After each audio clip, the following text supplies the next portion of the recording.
To Ray Willis, District. Dear Ray, in exactly 55 minutes, I will be dead. Murdered. First of all, let me explain. I find myself completely sober, reasonably sane, and not at all surprised. It started back in World War II, during the Iwo Jima campaign. I was a captain in the Marine Corps. As you know, every captain needs a top sergeant. Well, I really had the best. His name was Joe Leeds. Hitting the Iwo beachhead was like running into a living hell. I guess I got a little careless. In saving my life, Joe was hit. He carried a bullet so close to his lungs, surgery was impossible. During the time the medics patched us up, we became great friends. After the war, I watched him build a home. I watched him become successful. We were closer than most brothers. One afternoon, 6 months ago, I sent for Joe. I knew I was going to break his heart. And all I could think about was whether it wouldn't have been better for both of us if he had allowed me to die on that beach that day. You know, Craig, you're the only guy in town that could get me out this time of day. But I was coming over to see you anyway. Oh? Yeah. There's a new housing development going up over at Piedmont. What do you think about buying a corner lot and sticking up a new market? Might be an idea. What's the matter with you, boy? You look like you had a problem that was too heavy to carry. It almost is, Joe. Well, after all we've been through, it can't be too serious. Maybe talking it out will help. It's going to mean throwing 15 years of friendship right out the window. Well, if it's a real friendship, it won't bend easy. Okay. Are you happy being married to Myra? And Joe, don't tell me it's none of my business. Oh, I don't know. Happy is a word that means a lot of things. It's a state of being. I never asked myself. I got a beautiful wife, a lovely home, good business. Guy can't expect anything. I guess being grateful is as good as being happy. Not really, Joe. Perhaps you haven't realized how little time you've been spending at home. How many evenings you've given to the business. Myra is a fine woman, Joe. When she married you, she was in love. But no one wants to be alone all the time. Now she'd like to do something about it. Oh, I see. She told you to talk to me. Did she ask you to represent her, too? It was more my idea than hers. I don't follow you. I don't know how to say it without making it sound cheap. People meet with no thought of being anything but friends. Circumstances throw them together. Then they discover in each other many mutual interests. They begin to anticipate their next meeting, and then the next one. Until finally, one day, they both realize they're very much in love. Okay, don't dress it up. Who's the guy? I'm in love with her, Joe. I want to marry her. That's the way it is. And it's the most difficult thing I've ever had to say to anyone. Are you sure, Craig? Are you sure you know what you're doing? I'm in love with her, Joe.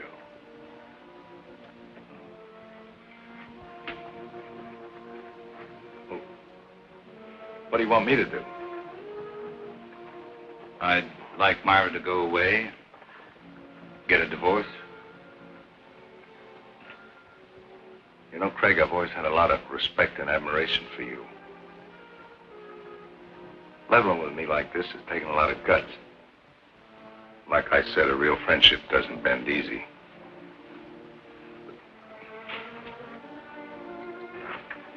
This kind of knocked the wind out of me. I Give me a couple of days to kick it around, will you?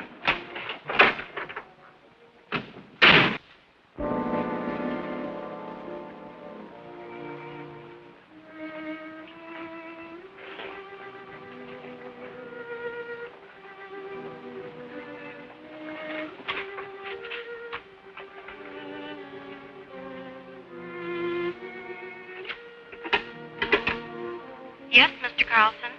Please cancel the rest of my appointments for the day.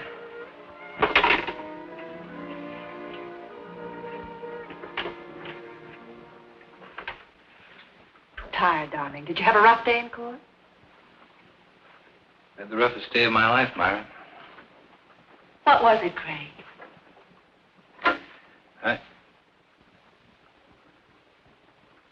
Perhaps you ought to go home. I'm not going to be very good company. Something's wrong. I've got a right to know. I saw Joe today. I told him about us. Oh. What did he say? That's what's so wrong, Myra. He didn't get angry.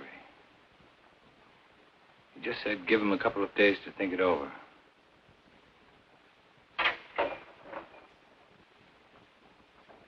I guess I helped him die a little today. I know I did. Darling, do you believe that when we first met, we tried to fall in love? Why, no, certainly not. Haven't we respected my marriage? We tried to walk away. We did everything we could not to let it happen. That doesn't make today any easier. I never wanted to hurt Joe. I didn't think I could possibly fall in love with anyone else. But I have. Craig, darling, I'm not ashamed of my feelings for you. I'm not afraid of the world knowing the truth. I don't believe what we have is wrong. Don't spoil it, Craig.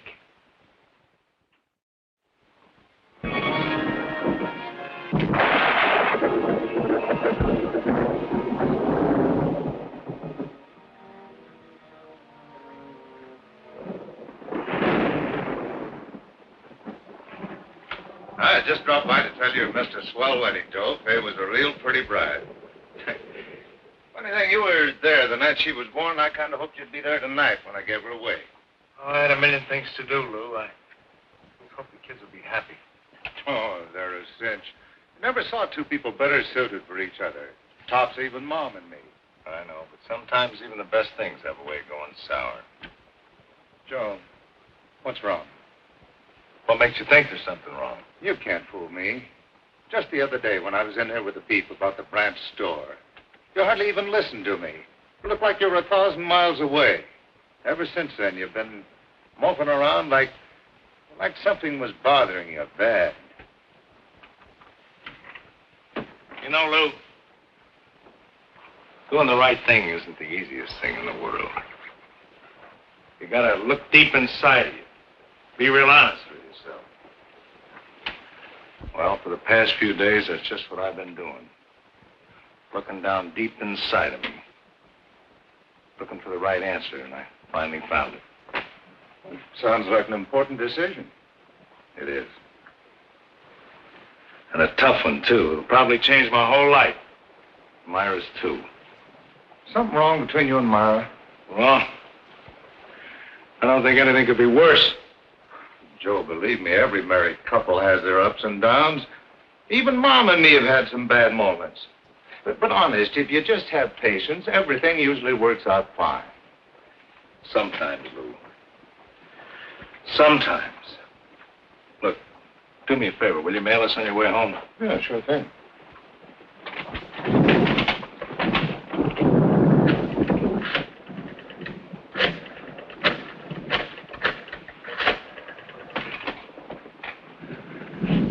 Hello, Myra. Just wanted to make sure you were home.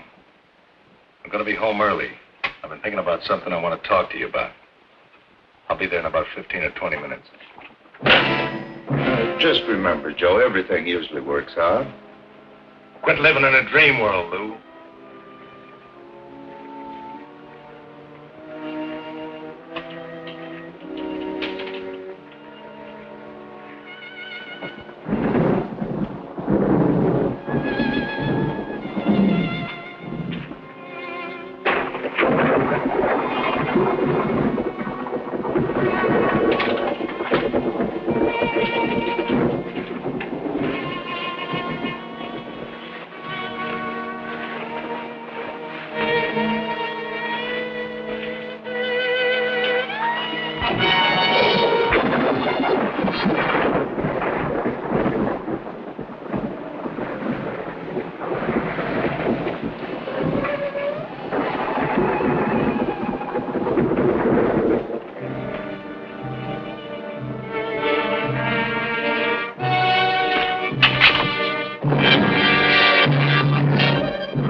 Chalk him off, dust the place good, and McMillan's already photographed most of the room. What does it look like, Lieutenant? According to the lady, we got a breeze. She said she shot her husband in self-defense. How come everybody always shoots everybody else in self-defense?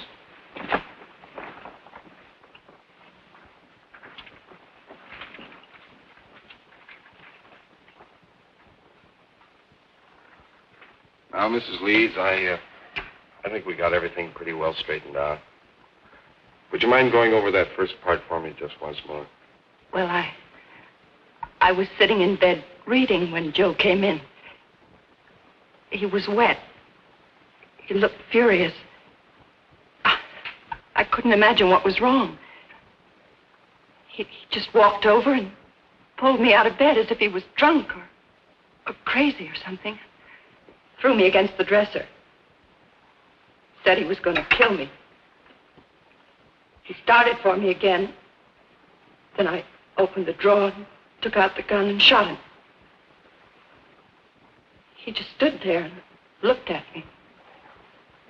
Then he fell. It was terrible. It's going to be all right. You just rest there for a minute. All right, let's get off the phone. You know this place is off limits until the lab's through with it. We dust it before you use it, Lieutenant. Right. And Ellen, I want those papers drawn up first thing in the morning. No, I'll be there before you. I'm going directly to the office from police headquarters. Sergeant, I want this section of the room covered from A to Z. Several shots of that nightstand and this dresser here. Get in close. You know the kind of stuff I want. Well, cover the place like air. Planning on a big day in court? The guys did. That makes it a big day in court.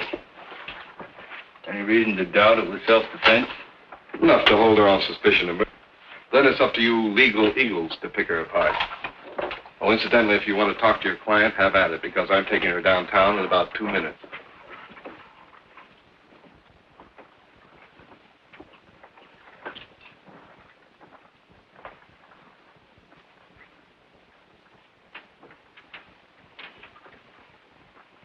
I don't understand it. I don't understand it at all. What don't you understand? The police. All these questions. Those men in there taking pictures, fingerprints. I'm afraid, Craig. Just routine, Myra? Nothing to be alarmed about. But Lieutenant Bradley's questions haven't been routine. They don't believe me, do they? Tell me the truth. Lieutenant Bradley plans to hold you on suspicion of murder. What am I going to do?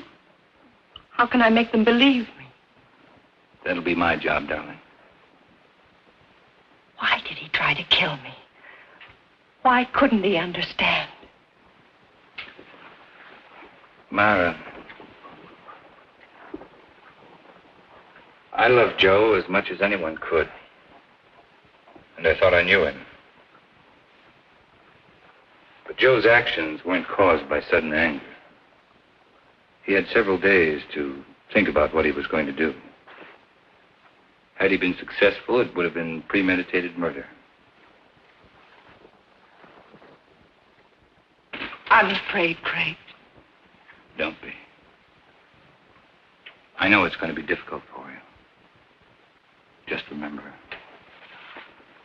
I love you.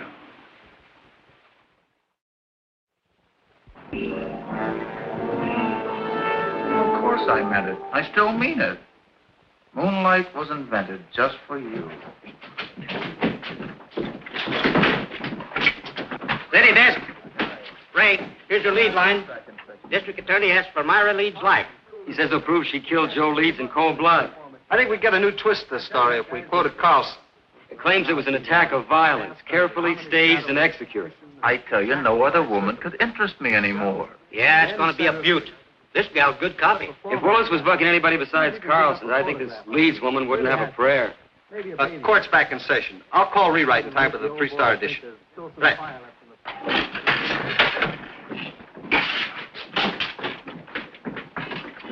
Oh, that was just the guys. Yeah, court's back in session again. No, I don't have to be in there. You can't take pictures in the courtroom. You were the first officer to report at the scene of the murder. Yes, sir. My partner and I were cruising that area when we got the call. Will you please tell the jury exactly what you found? Well, Mrs. Leeds and Mr. Carlson were there when we arrived. Mr. Carlson said Mrs. Leeds had called him, and as soon as he got there, he called the police. Were there signs of a struggle? No, sir. Mrs. Leeds wasn't marked or bruised in any way? Not that I could tell. Did you see anything about her clothing or her person or anything at all that indicated that there had been a struggle? No, sir. Thank you. That's all. Mr. Carlson? No questions. Sergeant Hill, you are connected with the crime lab. That's right. And did you note that it was raining the night of the murder? Yes, sir. Would you please tell the court how that affected your findings? May I have that picture, please?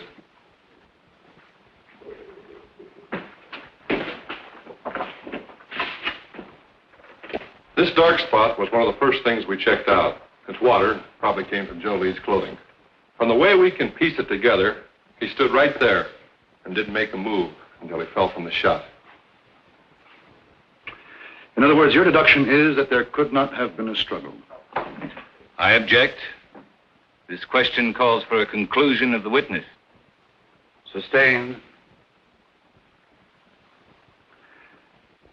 Did you find any water spots anyplace else in the room? No, sir. Thank you.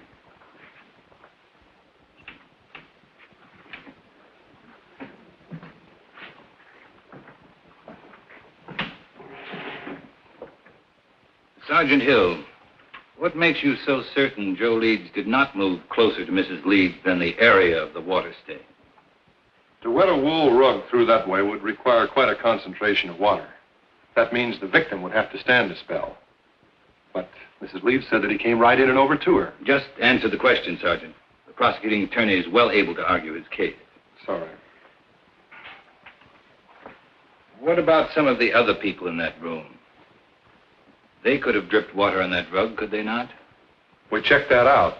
The rain had stopped by the time the first police unit had arrived. But it hadn't stopped when I arrived. Couldn't I have stood in one spot long enough to dampen that rug? I guess you could have. Thank you, that's all. And then she stated that he knocked her against the dresser. It was then that she opened the drawer, took out the gun, and shot him. Mrs. Leeds said the gun was in the dresser drawer. Yes, sir. Did she point out where Mr. Leeds was at the time she shot him? She said that he was rushing toward her from where they'd struggled beside the bed. Specifically, where by the bed? On the left side, where Mrs. Leeds was lying. Did your investigation bear it to conclusion? No, sir. Please explain why. Bottles on the dresser, you know, perfume and the like. And had he knocked her against the dresser, well, surely some of these bottles would have been overturned. Lieutenant Bradley, is this one of the photographs you ordered taken? Yes, sir, it is. Now, do you see anything at all disturbed on or about that dresser? No, sir, nothing. Go on, Lieutenant. Well, according to Mrs. Leeds, the spot where Mr. Leeds was standing at the time she shot him was about 10 feet from where he fell. Wasn't that possible? No, sir.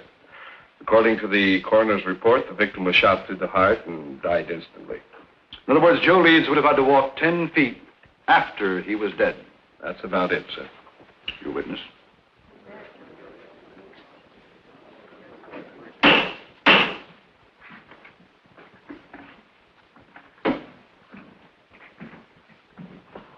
Lieutenant Bradley, how many years have you been on the police force? 22. And during that time, would you say you witnessed a number of people suffering from hysteria? I say so, yes.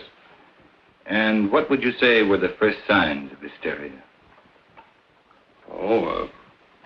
Incoherency, unable to make a decision, sort of a lapse in common sense.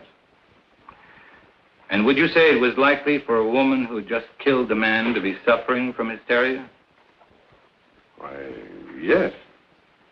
And would it not be within the realm of possibility for this woman to mistake her left from her right? Come to a snap judgment of distance and direction that would be entirely incorrect. What? Possibility? And wouldn't it be possible for a woman in such a state of hysteria to think she was thrown against a dresser when in reality she was thrown against a nearby wall? Well, she could be, but... That is all. Thank you.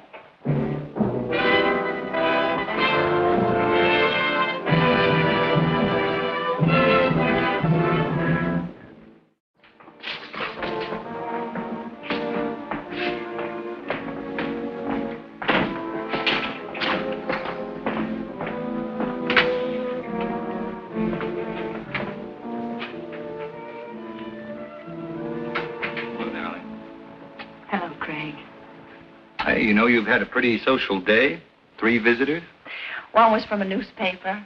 Lou Kazarian came over to tell me not to worry, and Carl Holt, he's an artist, an old friend, wondered if there was anything he could do. Craig, is it going badly for me?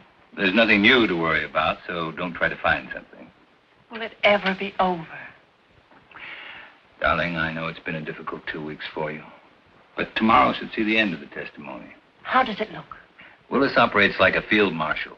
He doesn't mind losing battles so long as he wins the war. He'll save his big ammunition for later. What can we do then? Oh, I've had several talks with Lou. He's very anxious to help you. I'm sure his evidence will add a lot of weight. And I think I'm going to let you testify, too. All right. Remember, once you're on the stand, Willis will try to cut you to ribbons. I'm not afraid of Willis or the judge or the jurors. All I'm afraid of is if things go wrong, I'd lose you. Oh, not a chance. Craig. Beautiful. No, I says, Joe, is there something wrong between you and Myra? He said, I don't see how anything could be worse. Had you ever seen Joe Leeds before when he was quite angry? Yeah, a couple of times. As a matter of fact, he was quite upset the first time I ever saw him. Somebody had accused him of giving a dishonest count, tried to get him in trouble with the police. Well, Joe hurt him pretty bad. Then Joe Leeds did have a bad temper when he was upset. Yeah, but that wasn't often. Mr. Kazarian, the night of Joe Leeds' death, did he seem normal to you or upset to you? Well, he was upset. He said he'd been doing a lot of thinking and had reached a big decision. Did he tell you what that decision was? No, except that what he had decided would change his whole life and Myra's, too. That will be all, thank you. Marion, we come to that phone conversation Joe Leeds had with his wife. Tell us exactly what you overheard. No, that was a long time ago. Just tell us those things you can remember. Well, I remember him saying for her to stay home. He'd been doing a lot of thinking, wanted to talk it over with her, and well, I guess that's about all that happened. In other words, it was Joe Leeds who definitely had something to talk out with his wife. Well, that's the way it sounded. Now, Mr. Kazarian, the defense counsel has spoken much about Joe Leeds' temper. You say you were present when Joe Leeds beat up a man who falsely accused him. Now, would you say that Joe Leeds was quite angry then? Oh, the worst I've ever seen him. But this fellow had it coming to him. He was always sniping at Joe. And if Joe Leeds was more angry on that occasion than you ever saw him, why didn't he kill the man? Did someone stop the fight? Oh, no, we were all glad to see him get it. Anyway, we knew all Joe had in mind was to rough him up. He sure did a good job. And if Joe Leeds was more angered than you had ever seen him, you claim he had no intention of killing. Now, can you say on the oath that you've taken that he was angered enough to kill his wife? No, I guess not. Thank you, Mr. Kazarian.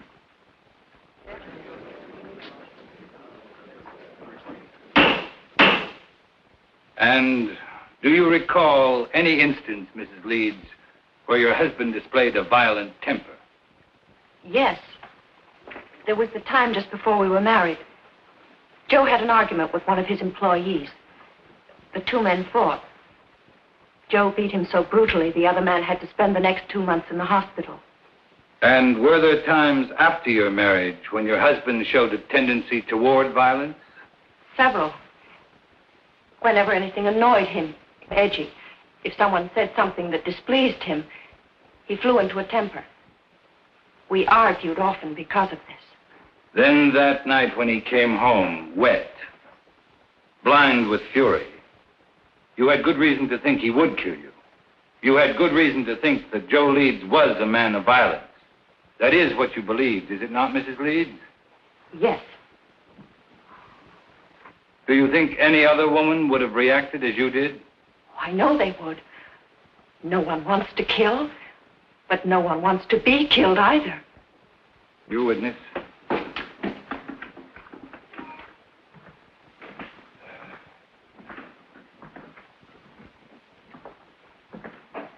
Mrs. Leeds, how long had you and your husband been married? 2 years. And when you married your husband, what was your financial condition? I don't understand. Well, I'm sorry. I mean, were you rich, moderately wealthy, had a good job? What? Well, I was looking for a job when I met Joe Leeds. And would you say your husband was a man of means? I mean, did he have some property, some insurance, perhaps? He had 10 supermarkets, some insurance. How much would you say your husband was worth at the time of his death? That is, including insurance. I don't know. Then let me tell you. Your husband, Mrs. Leeds, left an estate of more than $750,000. That's quite an inheritance for you. From unemployment to a neat $750,000 in 2 years.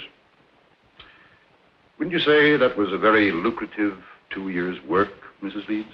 Objection! The prosecution will refrain from any more questions of this nature. That last statement will be stricken from the record, and the jury is asked to disregard it. Mrs. Leeds, when you married your husband, were you in love with him? Of course. Were you in love with your husband at the time of his death? No. Then in less than 2 years, you no longer loved him. Love is a very strong emotion, Mrs. Leeds. How could you turn it off so quickly? I just didn't love him anymore. And you waited until that fatal night to tell him about it? No, that's not true. Then when did you tell your husband you were no longer in love with him? I don't remember.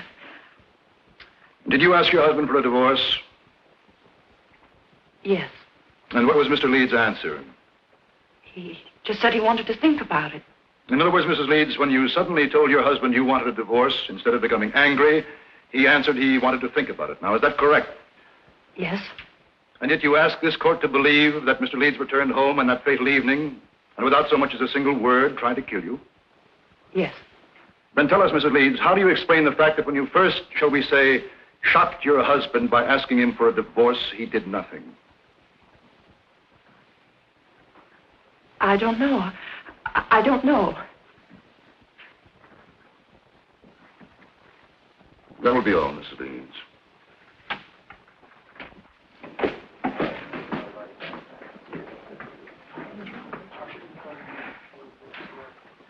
Myra Leeds would have us believe that when her husband reached their apartment, he immediately made an attempt to kill her, so that she had to kill in self-defense. But what concrete reasons have you been given that Mrs. Leeds felt she was forced to shoot her husband? Only that he became furious when she told him she no longer loved him, that she wanted a divorce. And why did Myra Leeds claim to want a divorce in the first place? Just that they were no longer in love. And yet, Not one single witness has been brought before this court to indicate that any discord existed between the Leeds. Let me tell you, ladies and gentlemen of the jury, there was no discord in the marriage of Joe Leeds, only in that of his wife, Myra, an ambitious woman. Marriage had bettered her position, and with Joe Leeds' death, her position was still improved. The location of the body, the placement and trajectory of the bullet that killed Leeds, the lack of signs of a struggle, all of these facts, pitted against Myra Leeds' story of self-defense. Could there be an honest doubt in your minds as to the guilt of this woman? Well, if there is, let me dispel them for you. Myra Leeds has given no reason why she would have wanted to divorce Joe Leeds, except that she fell out of love. Now, is love such a fickle thing that one can fall in love one week and out the next? With no apparent reason, could Myra Leeds have awakened one morning and decided to ask her husband of 2 years for a divorce? No. Let me tell you what Myra Leeds did. She was jobless when she met Joe Leeds. She saw in him a stepping stone to an easy life. And when she was ready to move on, she realized that Joe Leeds could only be of monetary value to her dead. So that when he came home to discuss whatever it was he wished to discuss, she shot him. Myra Leeds shot and killed her husband for a handful of gold. That is why the state charges Myra Leeds with murder in the first degree. Is counsel for the defense ready to address the jury? I am, Your Honor.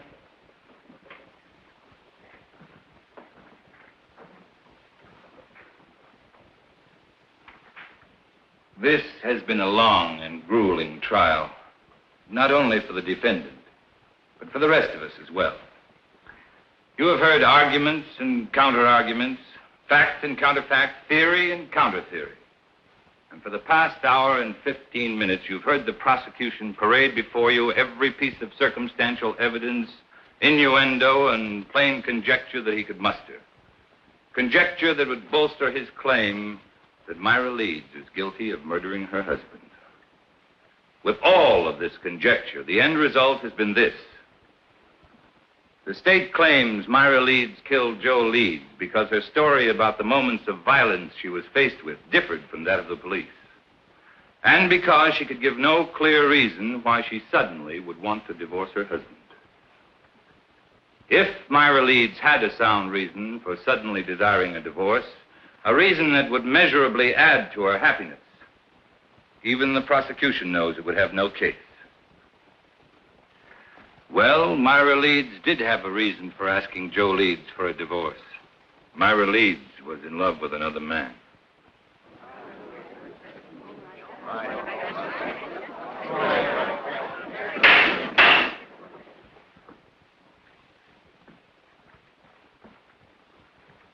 Now remember, you of the jury are not here to determine the righteousness of Myra Leeds' emotions as a woman.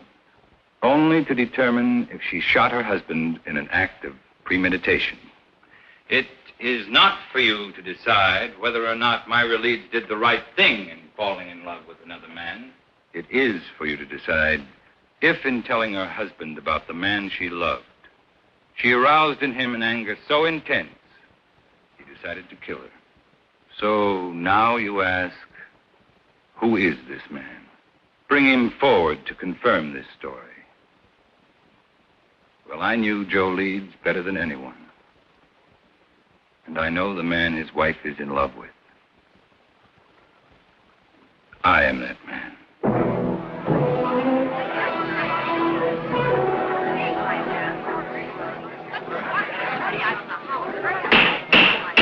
Any further demonstration of this character in this courtroom will be clear.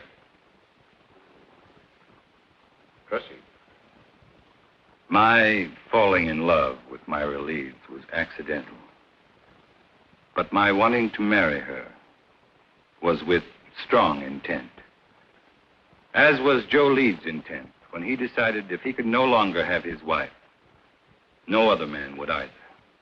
Ladies and gentlemen, there isn't a single one of you who wouldn't have struggled as Myra Leeds did. Her life was at stake. She acted in self-defense.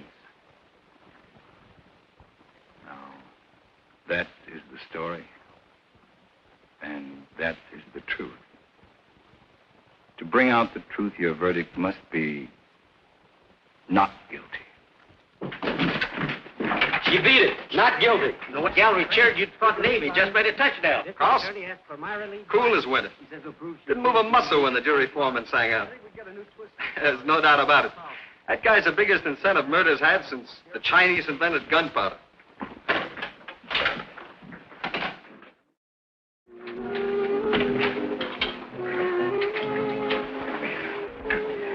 I wish you happiness. Picked this up on the way back from court today. What is it? Free. As ancient and enchanting as the Mediterranean would surrender. May not be the world's greatest prose, but it sounded good to me. It must be love. I thought we could be married next week, take the boat to Rome, then right to Capri. Oh, darling, it'll be a wonderful honeymoon. It sounds wonderful. But do you know next week is almost here? Give me a little bit more time. The sooner we get away, the better it'll be for you. From now on, you're not going to have any reason to think of anything else but me.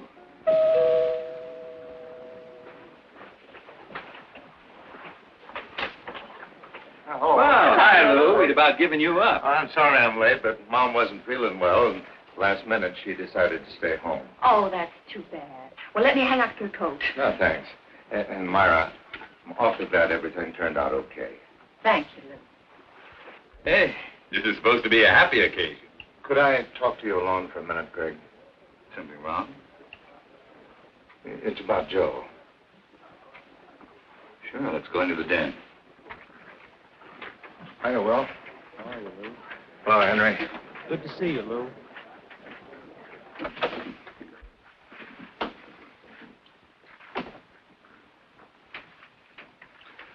What is it, Lou? It's about Joe and the last night he was alive, the night my daughter was married, and I dropped by to tell him about the wedding. Well, just before I left, he asked me to mail a letter for him. I put it in my pocket, and, well, I forgot all about it until I put my tux on again tonight. It's addressed to you.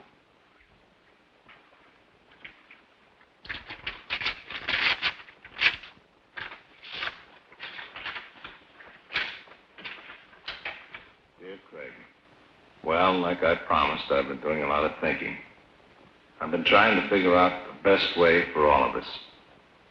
You see, when I first met Myra, I figured she was out of my league. She was interested in things that I didn't understand, like art and music. But then, like a bolt, one night, she told me she loved me, and I felt 9 feet tall. Right then, I said a million thanks. In a way, it was like the answer to a prayer. We got married right away, and for a couple of months, living was paradise. I didn't love her. I worshipped her. Then it began to change. One day, we had an argument. Myra told me she'd never loved me. It goes without saying, Craig, that I walked in circles for days. Finally, I asked her if she wanted a divorce, and she said yes, and asked for half my business. I got mad because I realized that was the only reason she'd ever married me. I told her that no man was going to live off what it had taken me most to accumulate. And that's the way it's been going along for the past few months. Myra's in love, Fred, but not with you. She's in love with some kind of an artist.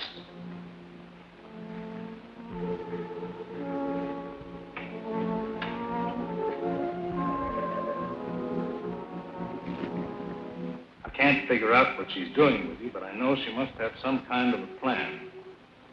I'm going to see her tonight. I'm going to try to keep her. She's no good, Craig, but I do love her. If she decides not to stay with me, I wanted you to know the truth. She isn't a woman. Myra's a disease. In a way, she's already destroyed me. I just hope she doesn't end up destroying you.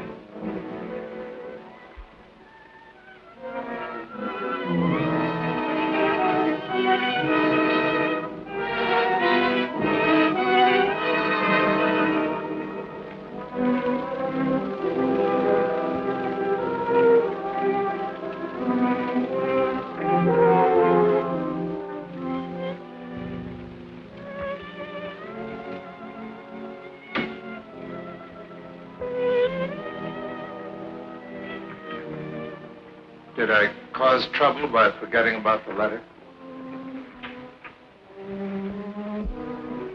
I don't know, Lou.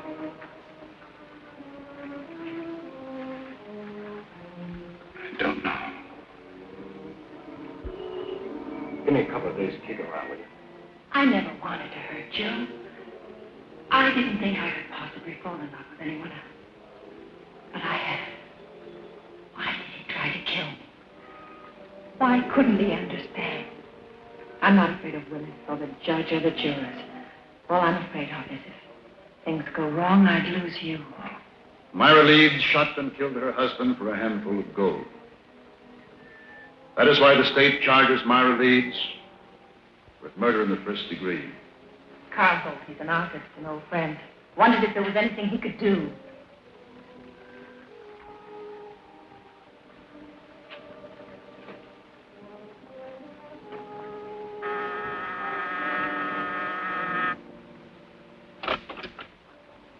Mr. Holt? Yes.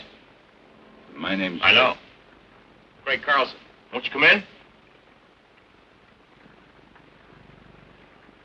I have to forgive the appearance of the place. My canvases have a way of dominating the whole room.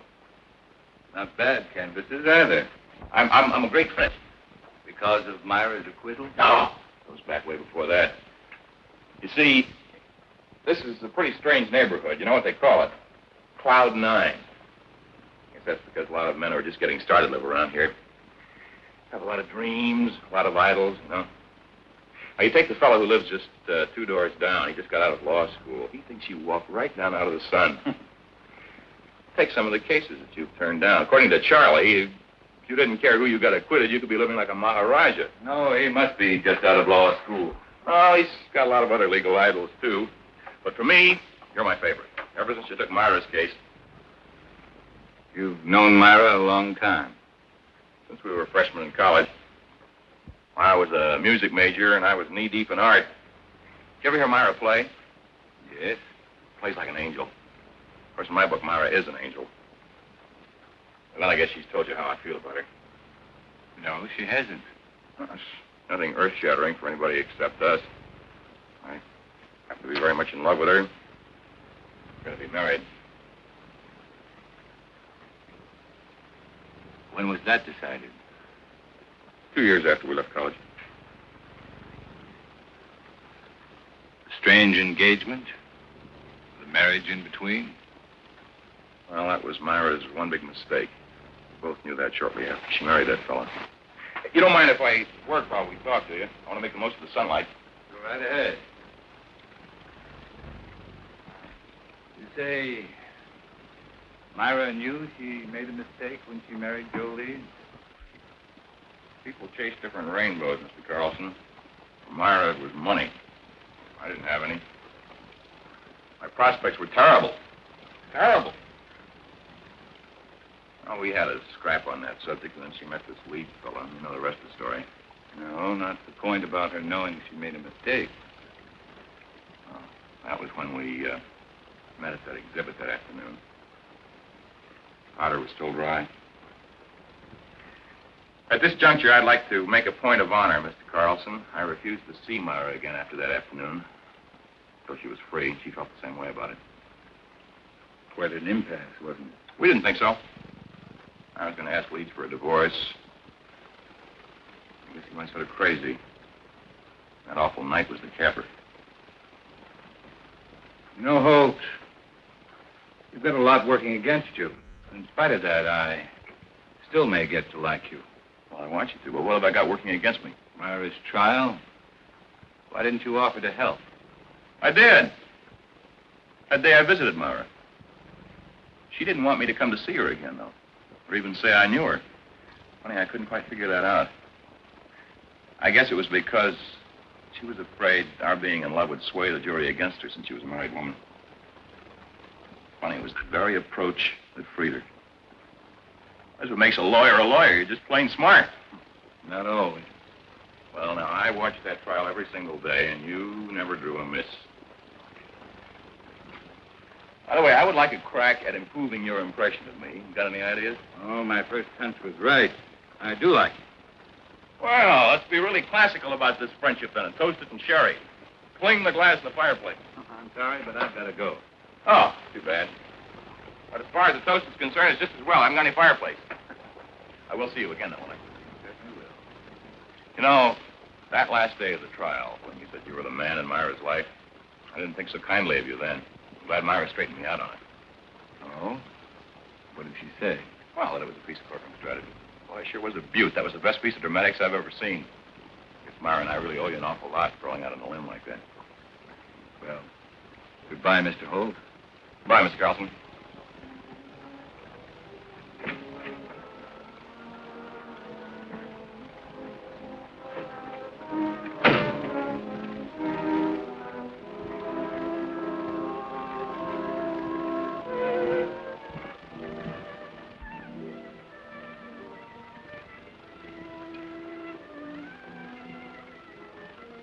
Darling, I was expecting you. Be ready in 3 minutes. In the meantime, how about making one of your very special Manhattan? I'm not quite sure I know how to make a Manhattan. Craig. You startled me. I was expecting a friend. Who knows how to make special Manhattan? That's right. If you like, I could... No, thanks. I just wanted to talk to you, Myra, about our engagement. Let's not make it tonight, Craig. Why not tonight? Why not this very minute? Two people in love can't wait, Myra. That's the way with people in love, isn't it? I explained, Craig. Someone... Well, isn't it? Oh, say it, Myra. Say you love me. Say you're hopelessly, irretrievably in love with me. Let go of me. I want to hear you say it, Myra. I'm all you have. Or have you suddenly remembered there was someone else? I said let go of me. Someone like Carl Holt. All right. You know.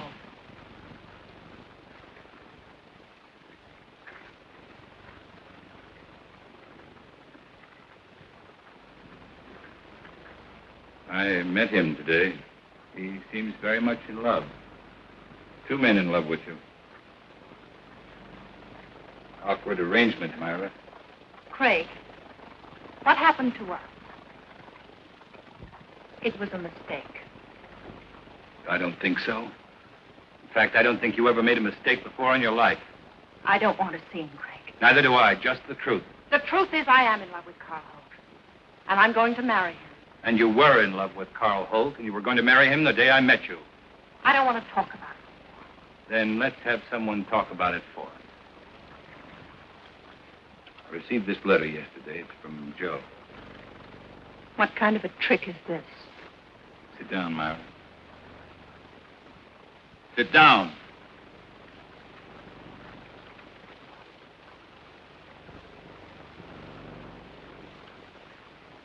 Dear Craig, like I promised, I've been doing a lot of thinking. I've been trying to figure out the best way for all of us.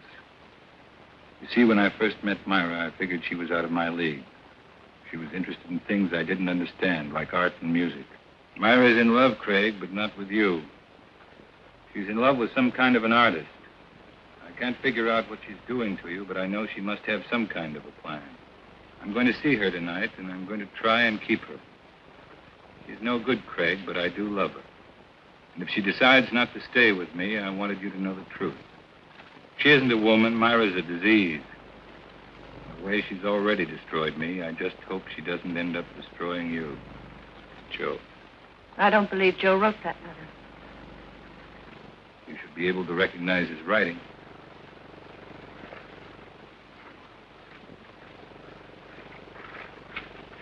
What does it prove? Only that Joe was a miserable, jealous man? No, Myra, it proves something much different. Joe offered you a divorce, but without any money. You didn't want it that way, and you knew there was only one way to get it. You'll have to do more than say it. You'll have to prove it. I'm free now. I can do what I want with my life. You had it planned very carefully, didn't you, Myra? To get Joe's money, you had to kill him. To guarantee your freedom, you made me fall in love with you.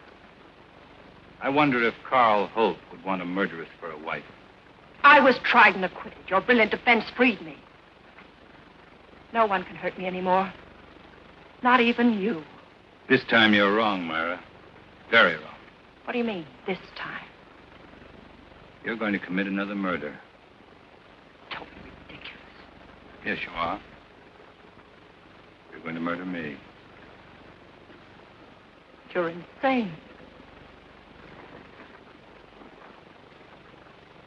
No one wants to die. Not even you. My whole life has meant just three things. My love for Joe, my work, and my love for you. You've destroyed them all. How much is there left of me to die?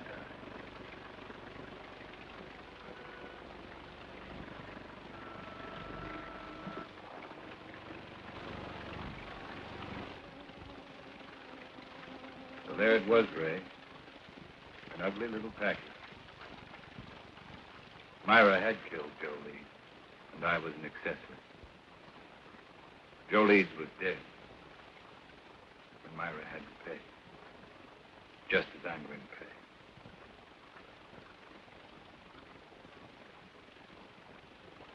There's not much time left, so I'd better bring you up to date.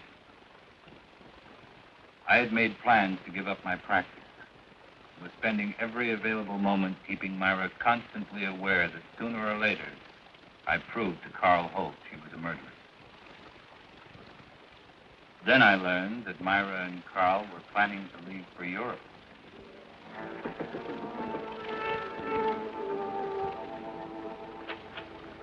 Great. Good to see you again. Come on in.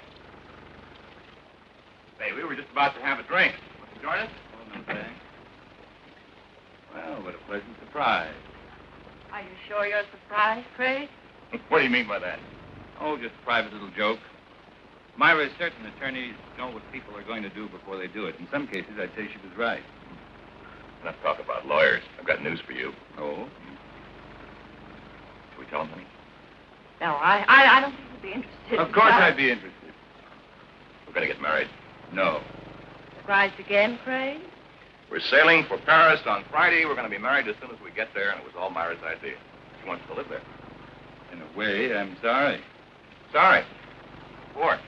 Well, this wasn't exactly a social visit. I came up with permission of painting. Painting? For whom? Myself. I know this is going to sound a little vain, but I've always wanted a portrait. You know, something very flattering. Oh, it's a shame you didn't mention it before. We sail on Friday. Oh, how long does it take to do a portrait? Well, it varies.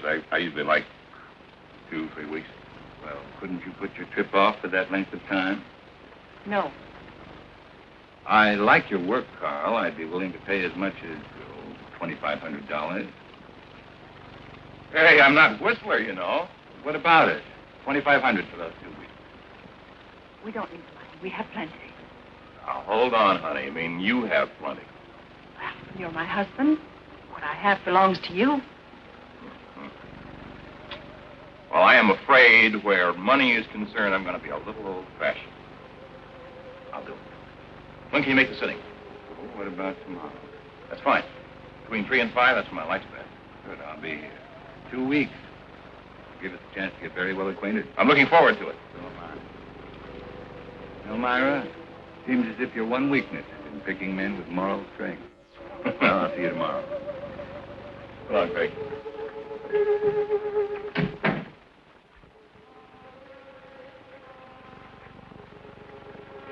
I expected you, but not quite as soon. Leave us alone, Craig. Don't push me too far. Is that all you came here for? I came to offer you $100,000.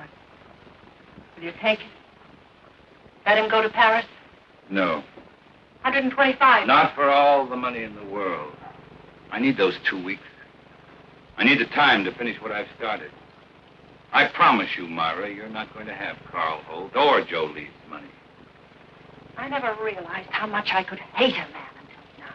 But not enough to kill me. Not yet. What kind of a man are you? One who believes in the honesty and integrity of our court. But that's something you would never be able to understand. I understand what you're trying to do to me. Do you really? Do you understand what you did to me when I learned you killed Joe? Do you understand in winning you an acquittal, I became as guilty as you? I want you to understand, Myra. I want you to fully understand that we'll have to pay for what we've done. I'm not going to pay for anything. You'll pay, Myra. We'll both pay. That does it. Better or for worse, it's finished.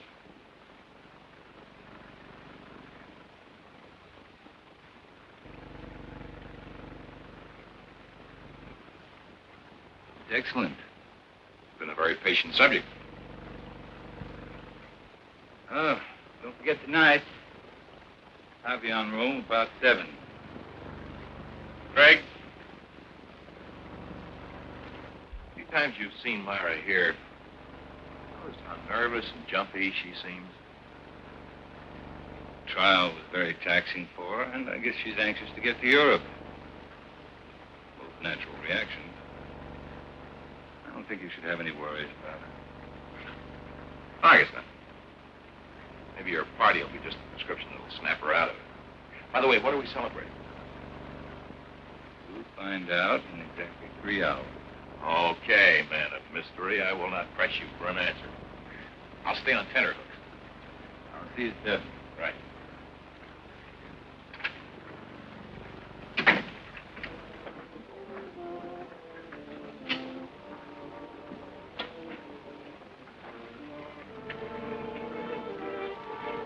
You wish to order an house? No, we have another party coming along. Why didn't you tell me Craig was coming, Carl? What's the matter, Myra? So much to do. Sale day after tomorrow. You think you're the only one who's busy? Move over. I haven't even packed yet.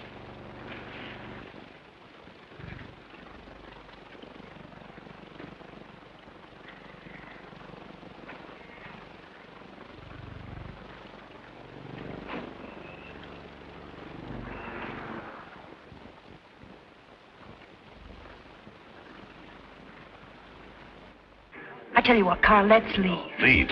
We could give a message to the captain, have him tell Craig that something had come up. We can't do that. You know that Craig has been counting on this. He's looking forward to it. Well, what's so important about it? We'll talk about that after dinner, Myra. Hello, Charles. Good evening, Mr. Carlson. Hi, Craig.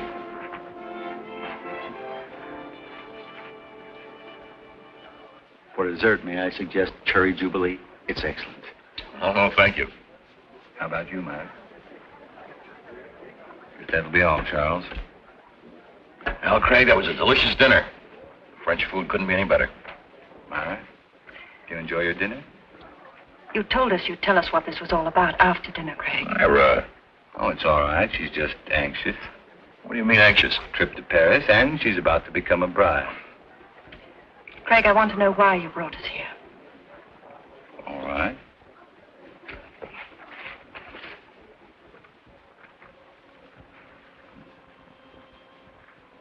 Here you are, Carl.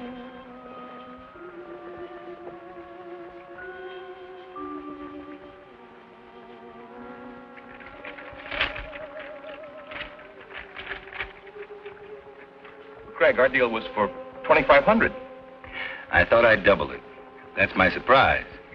But why? For helping me achieve an important ambition. Well, I certainly hope through the years the painting continues to please you, Craig. I'm certain it will. You see, to me, the portrait reflected not only a friendship, but a great understanding you felt for the subject. I hope you're never disappointed. Well, I must run. I have a lot of work to do at the house. Still that one important case you mentioned? That's the one. Thank you for coming, Myra. We will see you again before we leave. Yes, you will. By the way, Carl, there's something I've been wanting to ask you. Suppose the portrait of me had turned out badly. Suppose you'd realized you'd made a mistake in the manner in which you'd handled it. What would you have done? Destroyed it, of course. Despite your fee? Despite anything. Strange. I've always felt that the same parallel existed in law. Well, I've got to be going. Good night. Night, Craig.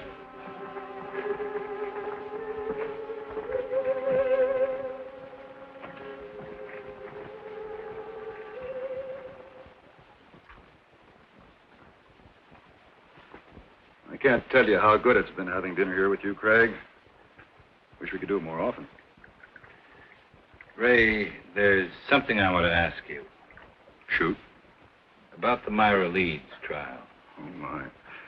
Why talk over yesterday's headlines? You asked the jury to find Myra guilty of first-degree murder. At the end of the trial, the jury found her not guilty. How did you find her? It's important to me, Ray. I want to know. All right, Craig. You're very convincing.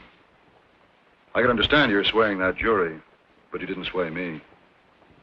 At the time, I still thought she was guilty. I was sure you did. You know, I thought about it for a long time.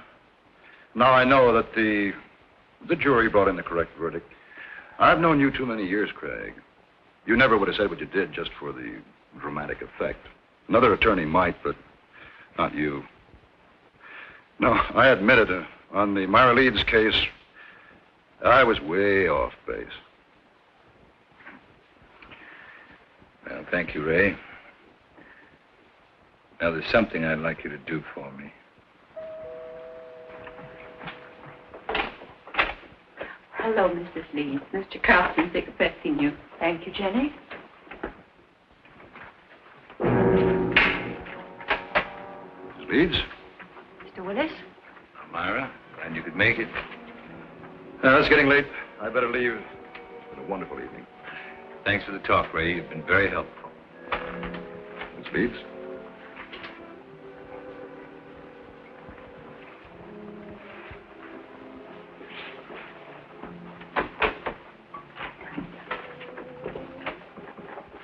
Why did you send for me?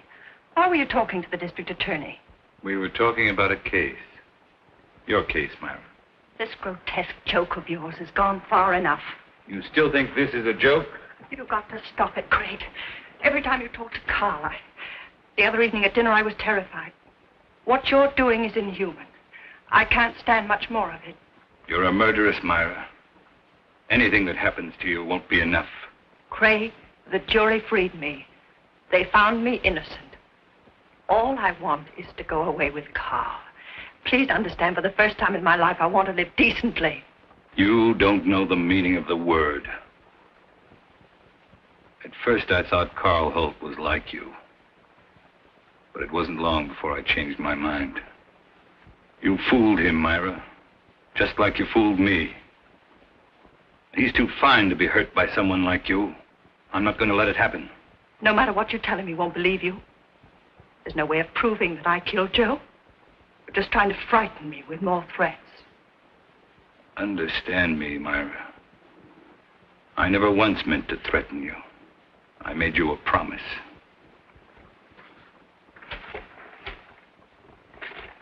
What I've compiled in this folder is no longer theory, it's proof. The only way you can prevent me from turning it over to Carl is to kill me. I'm not going to kill you. I'm not going to kill you. It must be maddening to know that in just a little while you're going to lose everything you've planned and killed for. You see, Myra, you can't win anymore.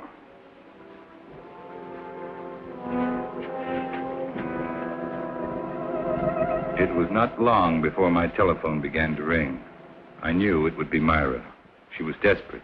She wanted to see me right away, but I still had a few things to do, so I told her I'd see her later at my office. I made the appointment for 12:30 sharp.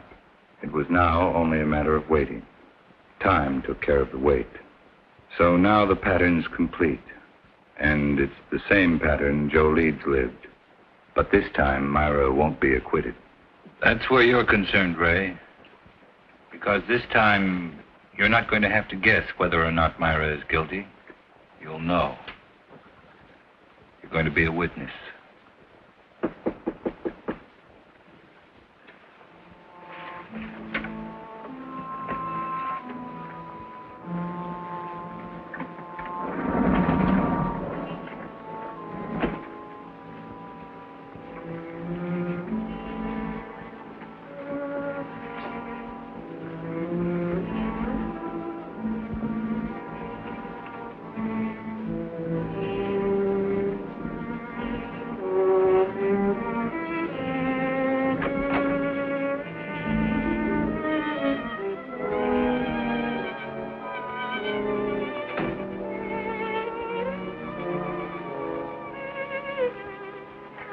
Thank you for being so prompt. You promised me an answer. Here it is. My complete file. Now, no attorney could get you off, not even me. I told you, I can't be tried for the same crime twice. And I told you I'm trying you before Carl Holt. We'll let him determine whether or not you're guilty. Or would you prefer this? I'm not going to kill anyone. Very well. That affords three of us a visit. Carl, you, and... I'm going to call and ask him to come right over. After seeing this, if he still wants to marry a murderess, that's his business. Craig, don't call him. Craig. Don't make me do it. Hello. Craig.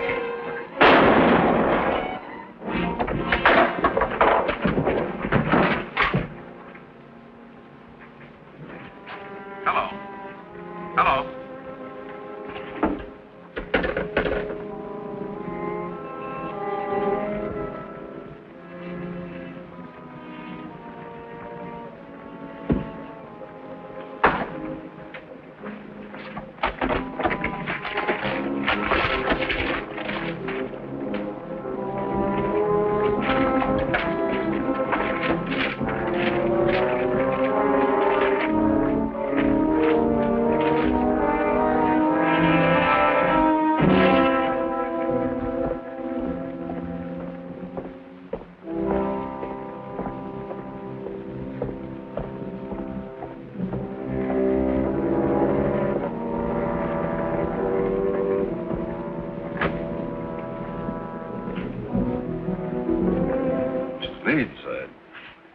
It's terrible. Craig has committed suicide.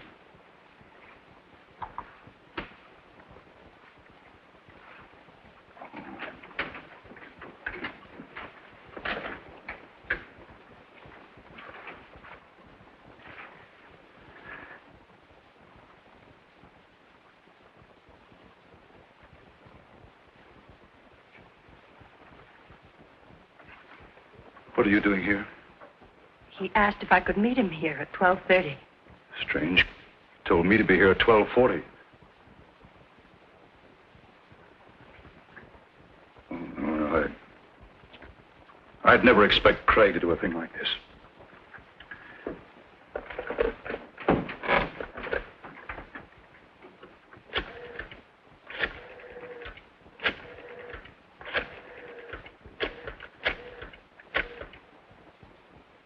This is Ray Willis.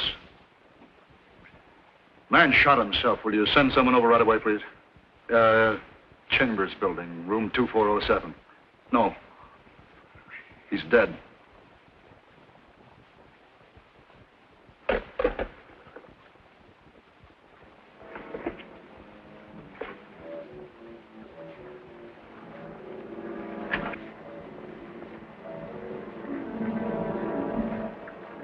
Tape recorder's still running. Must have been dictating when it happened.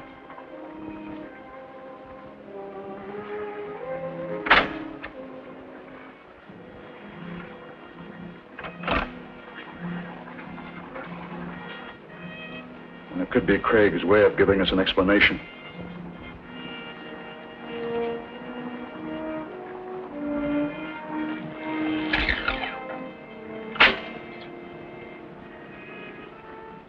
Ray Willis, District Attorney.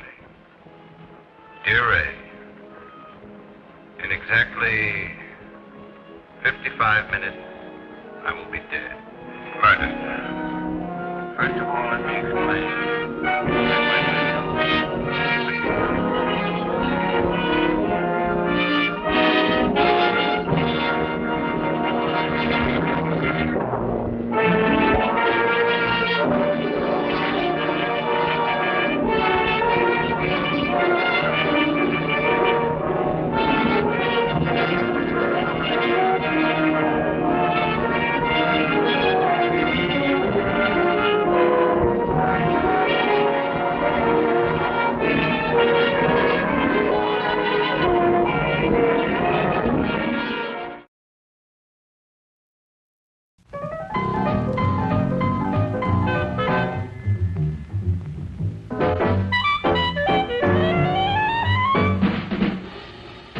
Like you crave that corn when it's freshly bobbed, you gotta beat it to the box with the butter on the top.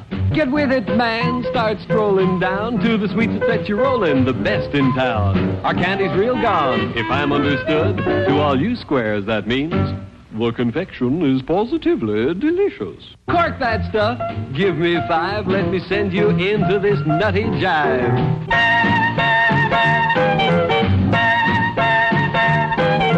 Go, man, go. It ain't very far. Shake it on down to this cool snack bar. Come on, Jill. Give us a treat. A friendly pepper-upper with a tasty beat. Drink Dr. Pepper, Dr. Pepper, 'cause it never lets you down. Frosty, man, frosty. Way down in old Virginia, 300 years ago, Captain John Smith and Pocahontas trapped their meat and aged it slow. They smoked it and they spiced it too for flavor at its best.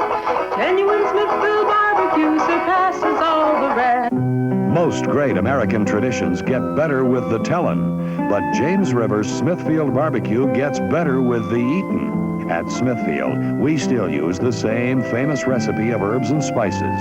Our barbecue is still slow simmered in our secret sauce to perfection. And just like always, James River Smithfield barbecue is good enough to be a great snack, hearty enough to fill a pioneer's appetite. You'll understand why John Smith stayed in Old Virginia. One of the best things about this tradition is we make it quick and easy for you. Be sure to visit our concession stand now for James River's Smithfield Barbecue.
Back again, eh? You're sure in love with that little book, aren't you? Richard Burbage, the first actor to play Hamlet. The only known copy. I dream about it. A lot of book collectors do. And between you and I, some of them would knife their own mothers just to get their hands on that book. So would I. Just to own it? No, I'd make a dozen, perhaps 24 copies, perfect imitations. They could be sold as this original. Stolen goods. No questions asked. Plenty of suckers to buy a good forgery. That's been done before, too. Mind if I take it home with me? Over my dead body.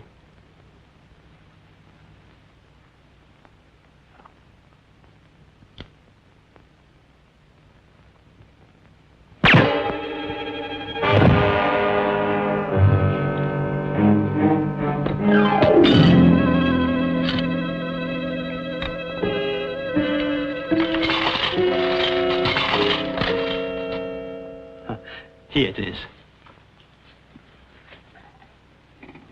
It's a beauty. Yes, yes. I said to myself, Rebescu, of all your clients, who would most love to see this great treasure? That is why I telephoned to you, Mr. Cleaver.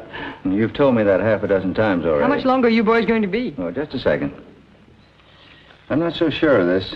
Oh, excuse, please. It's excellent property and most safe.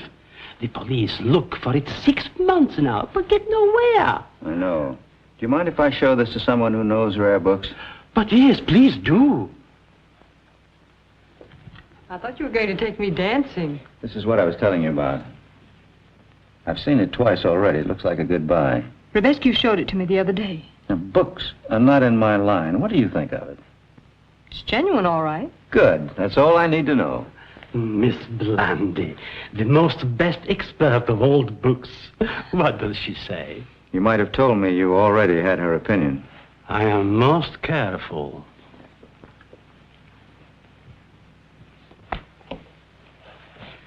I'll take it. You make the wise decision. Impossible to lose money in this book. It's like money in the bank. Check all right? Oh, but I am so sorry. The person I act for, they must have cash. It is the term of the deal. You agree, you say yes, you pay cash if you buy it.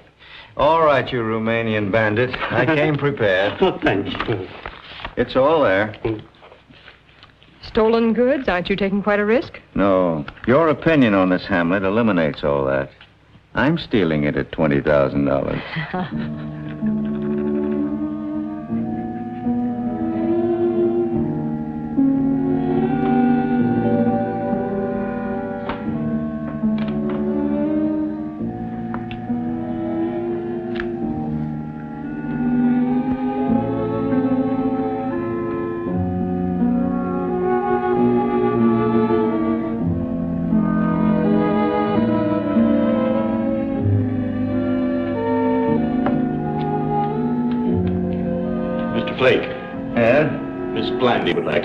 Oh, send her in. Darling, I couldn't wait until morning. Mara, this is a nice surprise. Oh, I made a good sale. It was so easy. Who could resist your salesmanship? It worked beautifully. He simply had to have it, stolen or not. And what did I tell you? Just show the customers one and they think it's the original. We'll gross more than the original's worth. They did it with a stolen Mona Lisa, sold dozens. Only $5,000. I'm asking 20. Well, this man wouldn't go over 7,500. 1,000 for Rebescu, 1,500 for me, leaves 5 for you. Myra, you wouldn't shortchange me, would you? Sure, if I were looking for trouble. Isn't that your favorite occupation? 8 copies in 6 months isn't bad. Chicago can use another, and Detroit wants 2 more. Swell. By the way, who'd you collect this from? Martin Cleaver. Are you crazy? I told you to avoid him. But, darling, I still don't know why. He's dangerous. All of our customers could be dangerous, but as long as the cash is okay, why worry? What have you got against Cleaver? I never met him, but I don't want to do business with him. Cancel the deal. Don't be ridiculous. You seem worried. What is it? Give him his money back and hereafter do as I say. Stick to larceny-minded American suckers. He looked like one to me. He isn't. He's spending German money. Some of the loot the Nazi crowd smuggled out of occupied Europe. Uh-huh. So they can live like exiled kings if and when they escape after the war. Cleaver's buying for Goering or Himmler, investing in works of art. Literary rarities like diamonds are supposed to be safe in the event of post-war inflation. Well, he's stuck this time. I'm sorry I didn't get him for more. You're giving him his money back. I am not. You asked for that. And get rid of the idea that you're running this show. I can always find another outlet for my stuff. That's what you think. You know what the Gestapo is. If you do, you will take my advice and settle with Mr. Cleaver. That man's a sadist. There's not an ounce of mercy in him. You two boys should get along. You always say you enjoy being hurt. Yes.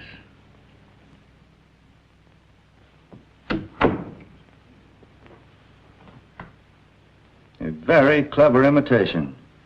Beautifully aged paper. An offset printing process retouched by hand. The work of an artist. But I do not like to be fooled. Mr. Cleaver, how can you say such a thing? I am a respectable art dealer. Then I return your work of art. I want my money back. You get me into this trouble.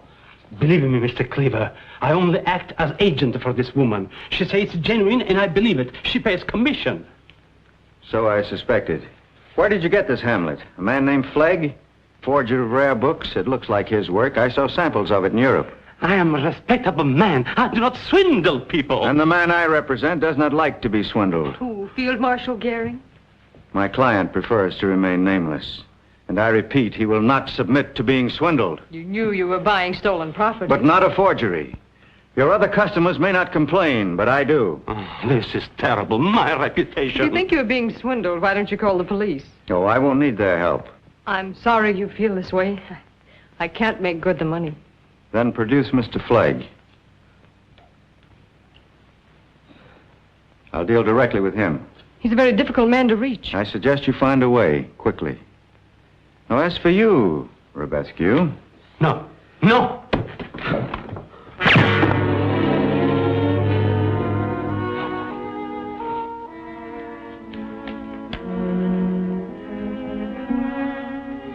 Your Mr. Flegg probably doesn't know about the Hamlet deal. It was your own idea, wasn't it? And you pocketed the money behind his back. He did it deliberately? Then you must bring him to me. But he'd never... You can find some way. You needn't bother to tell the police about what happened here. It won't stop us. I don't work alone. I shall expect to hear from you within the hour. Plenty of time to locate Flegg. Good day, Miss Blandy. Parson.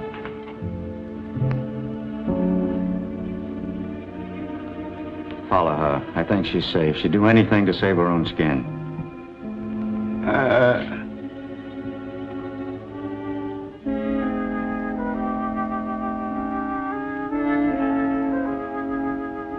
Report to me at the usual place.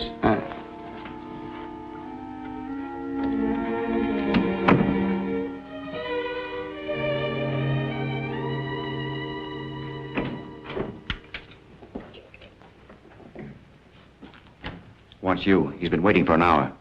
I don't know him. Doesn't look like ready cash. Tell him no, I haven't time now. You'd better make time, sister. The name is Mara Blandy. Don't be in such a hurry. I'll handle this. What is it, Mr. McBurn? Well, I expected something 10 years older and fat. Come back in 10 years. No party name of William Shakespeare? Not personally. I wasn't around in 1600, but I sell books of his. So I hear. Just what are you driving at? The Burbage edition of Hamlet. It was snatched from the local library 6 months and 9 days ago, and a guard was killed. Yes, I read all about that. And I understand you know where it can be picked up cheap. You're misinformed and you're insulting. I don't deal with thieves. You'll find the door over there. And I also hear very confidentially, and correct me if I'm wrong, that imitations of this Hamlet are being passed off at fat prices. You're wrong. Good day. Look, I want a little cooperation, sister. Edgar T. Collins shot me down here from New York. About a Hamlet he bought. He doesn't like it. I've never sold Mr. Collins any books. No, he bought it from a fellow named Sims in Baltimore. I don't see how that concerns me. You want a blueprint? I traced it to you. Oh, you're a detective. Private man. Well, I'm afraid you've been seriously misinformed. I've never dealt with any Mr. Sims in Baltimore. Look, beautiful. You're on the well-known spot, so pull your ears in. Collins doesn't want his money back. He wants blood. He's a nut on book collecting and wants everything kept on the up and up. He didn't buy your Hamlet as stolen goods either, so his skirts are clean. He isn't afraid to make a complaint. Now, this is all between you and me. But if I drop a hint in the DA's ear... Well, a smart lawyer might beat the rap for you, but would you still be in business after all the publicity? I don't know what you're talking about. Can't we play ball? You're not in this alone. You handle the hot stuff for somebody. Who is it? He'd kill me. Who? Flegg? Yeah, that's one the cops don't know. Yet. This Shakespeare stuff, I'm told it's Flegg's product. He's good from way back. Where do I reach him? I don't know. Come on, let's have it. There are reasons why I have to handle the stuff he sends me. The Hamlet isn't my only headache. I'm really afraid. Blackmail? The right man could steer you out of that. Do you mean it? Of course, I'm in business myself, but the fee wouldn't be too high. Oh, I'd pay anything. Now, you help me build a case against Flegg, and I'll see that your skirts are kept clean. Deal? Deal. When do I meet him? Well, you better let me arrange it. I never know when he'll phone. I can't talk very well here. Where are you staying? The Bradley house. Pick me up for dinner. All right, about 7. Swell. Oh, by the way, aren't we forgetting something very important? What? My retainer. Nice work if you can get it. Playing both sides. No, Flegg's the other side. You see, Collins hires me, and you pay off to be kept out of the case. Oh, I see. How much? Oh, how about 500? How about 250? All right. On account. You know, I like a businesswoman who knows her business. 500 would have bought you a better dinner. Thanks. Every instinct tells me I'm a fool, but I'm trusting you because I want to. You needn't worry. I lied to you because I was afraid. You still afraid? Not so much. See you at 7. And bring that smile along.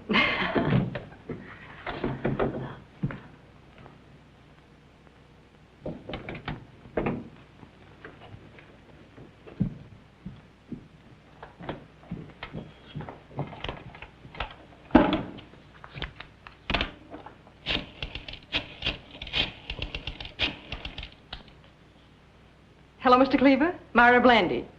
I spoke to Flegg. He won't meet you. He absolutely refuses. Of course I want to cooperate. I have a suggestion. Leave a book in my name at the information desk at the public library on K Street tonight. I'll have Flegg pick it up. That'll identify him when he asks for it. Oh, by the way, he uses the name of McBurn. Hal McBurn. He mustn't know about me. Yes, tonight at 8:30. Goodbye. Hello, Lady Dracula, and how are you this pleasant afternoon? Some tea? No, thank you. We're in a mood, aren't we? How many butterflies did you torture since lunch, hoping one would turn on you? Something tells me our little Myra harbors a secret. How do things go today?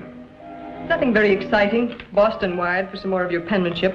The Dickens autograph. See anybody amusing? Not a soul. Are you sure? Positive? I hear that Hal McBurn is quite the ladies' man. Oh, yes, I was going to tell you about him. Yes, my little liar, after I dragged it out of you.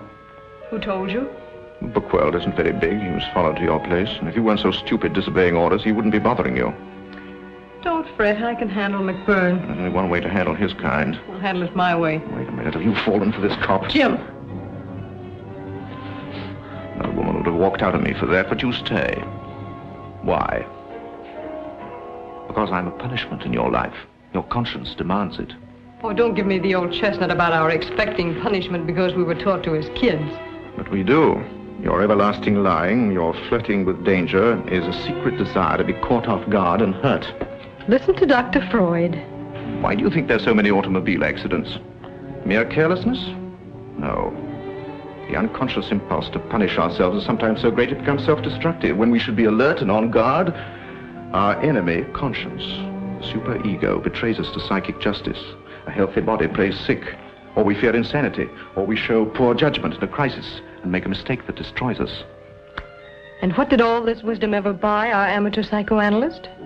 You. You may be my automobile accident. You're dangerous to my interests. And it excites me to play with my own life. The way we live is a constant threat to our security, but we love it. Giving and taking pain, the torturing fear of destruction. Psychiatrists say there's a little of it in most people, but it has run away with us. So that when I make a mistake, it's my conscience punishing me. Precisely. You may be crazy, but I'm not. The funny part about it is that no court or sanity commission would ever call us crazy, but we're really a couple of walking horror stories. Speak for yourself, darling. Ah. The lady who never makes a mistake. All right. When do I get at McBurn? I said I'd handle him. And bungle the job? When are you seeing him? For dinner. Then he has an appointment at the public library, and after that... Public library? They've got some books I want. Some rather priceless books. I've been working on a new setup to get at them. McBurn, I can use him. 2 birds with 1 stone. Please, Jim, let me take care of McBurn. Why? Is there something else? Somebody you haven't told me about? No. And it's my job. You want to be an eyewitness? No? I'm surprised. All right. Deliver the cop to the library and then go home. You're quite a girl, Myra. Freud, Lombroso, Havelock Ellis, they all had your number. Who was it wrote women seek intense and terrifying emotion because they really enjoy it? It's as necessary to their comfort as water to a fish, as natural as breathing. Can I fix you something, darling? What do you have in mind? Poison?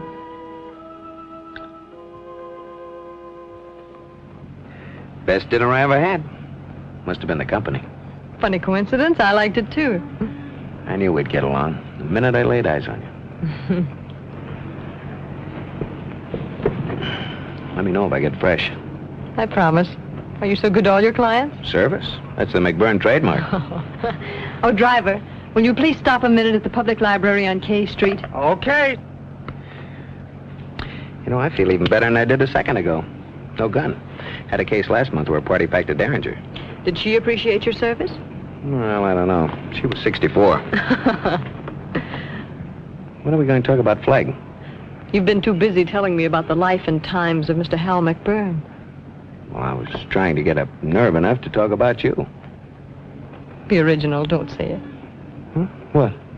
Did anyone ever tell you about your eyes? I like yours. Even if I wouldn't trust them, open or shut. Oh, you wouldn't. They promise trouble. I like trouble. Well, be careful. This is a new hat. Oh, what a crack to make at a time like this. Do I worry about my $10 bonnet? I hope you're on the level with me. Of course I am. What made you say that? Well, I was getting lonesome on this case. No more. I hate to disturb you, sister, but if it's books you want, this is the joint. You live here? I have to pick up a book. Ask for it at the information desk. It's in my name. Now, why do you want a book when I'm around? Hurry up.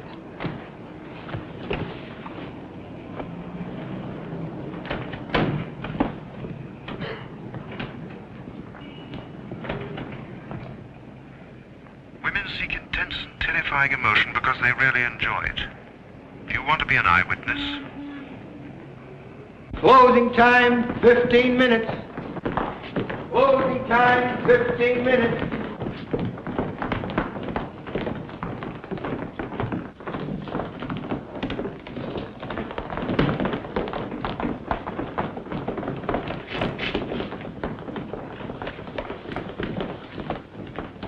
Tommy! Tommy! I'm awfully sorry. I thought you were someone else. Lucky Tommy. Closing time, 15 minutes. Closing time, 15 minutes. Say, where's the information desk? Why, it's always been right here. Oh, good. Have you got a book? I like a good murder mystery. Plenty of blood. Fiction room, second floor. Thanks. Say, if there's a call from me, you know where I am. Lieutenant Creighton, Homicide Squad. Better hurry, mister.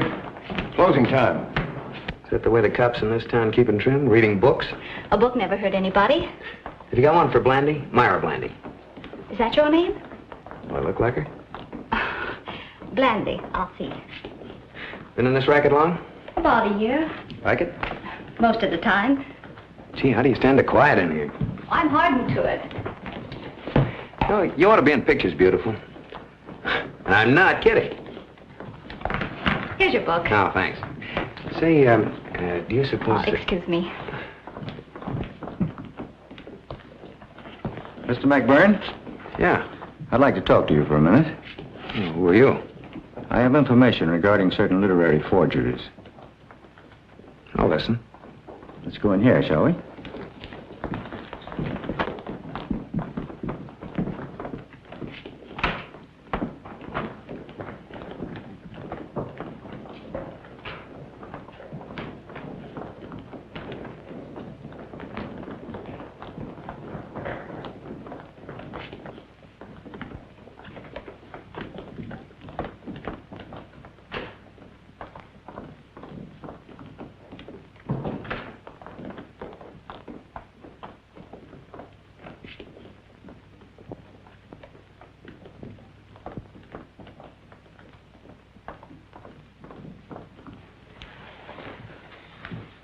thought we could be alone here for a minute. What's on my mind? They all go to a bomb-proof bank vault tomorrow. Air raid protection. Well, I'd be glad. Did I tell you the New York Library buried $15 million worth of books for the duration? Yes. I've been petrified since we've lost Hamlet. This little handful. $150,000. I'm petrified myself. That'd make quite a haul. Perhaps you've got your eye on them, Mr. Flagg. McBurn's the name. I'm afraid I must disagree. What were you going to tell me about forgeries? Let's have it quick. That money must be returned. Oh, just like that? Just like that. The consequences will be serious if you decide otherwise. Sue me. I don't know what you're talking about. You're a fake Hamlet, Mr. Flagg. I'm not Flagg. You're pig-headed as a German. Those who swindle my leaders don't get away with it. So you are a Heine. For the last time, are you going to make good our losses? Sorry, I can't go for the $64 question. I've got a date. One of your stormtroopers? I missed the first 2 reels. I don't get it. Gentlemen, we're closing now. It's almost 9 o'clock. Oh, thank you. We're just leaving. Take him out the back way.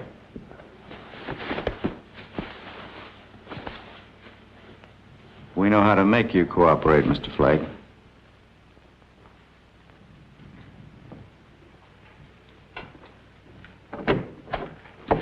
You must use the other door, gentlemen. Air raid precaution, locking this one. It's closing time, sir. McBurn? Oh, nice of you to drop in. What do you want? I was told to give this to McBurn. I'll take it. Thanks. Wait for me here. Hey, take me too. I don't like him.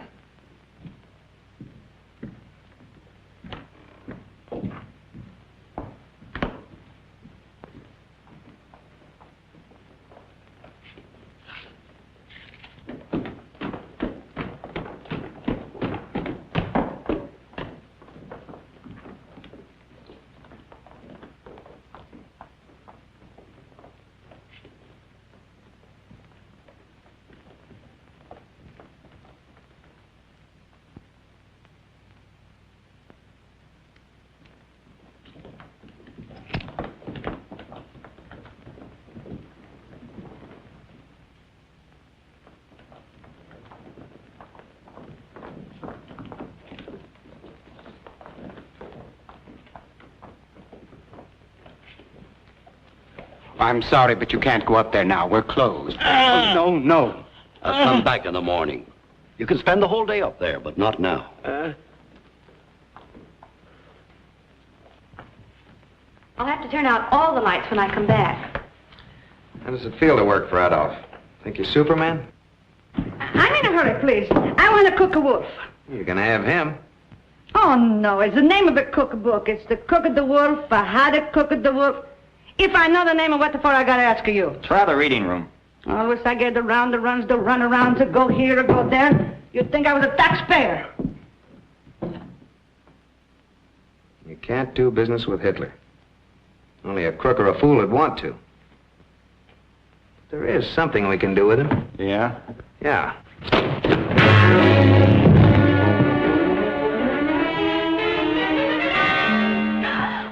I told him a military secret and he fainted. Poor kid.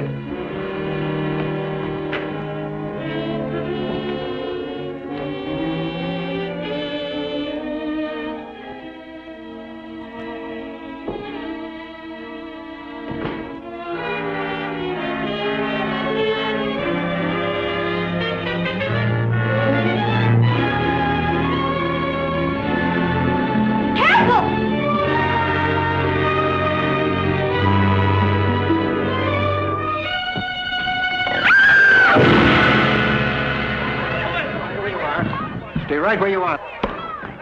What was that crash? Somebody fell.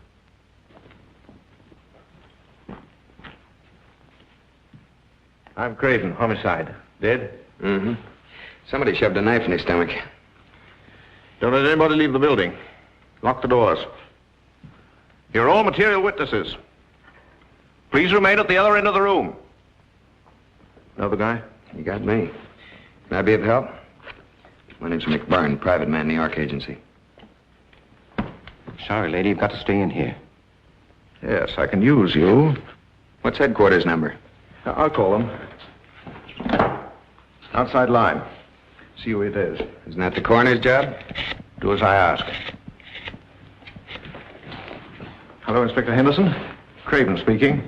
K Street, Public Library, 9-5, man knives. Yeah. Send the boys over. Yes, sir, we're ready at this end. We'll stage the best murder investigation you ever saw. Yeah, Doc Daly's here. And still sober, too. The coroner's entitled to one little drink, isn't he? Yes, sir. Be there in 5 minutes. Okay, step on it. Get anything? This paper says his name's Martin Cleaver. Cleaver? You know him? Odd name. Seems to be in the art business.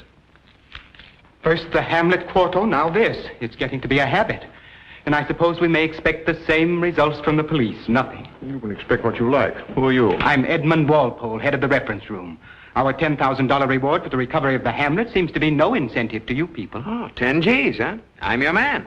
But why don't you do something? The murderer may still be among us. Keep your pants on. I've got to wait for my technicians to arrive. Don't let anybody touch the body. Who would want to? Anybody leave? Not since you did the dive. Good. Then our man's still in here.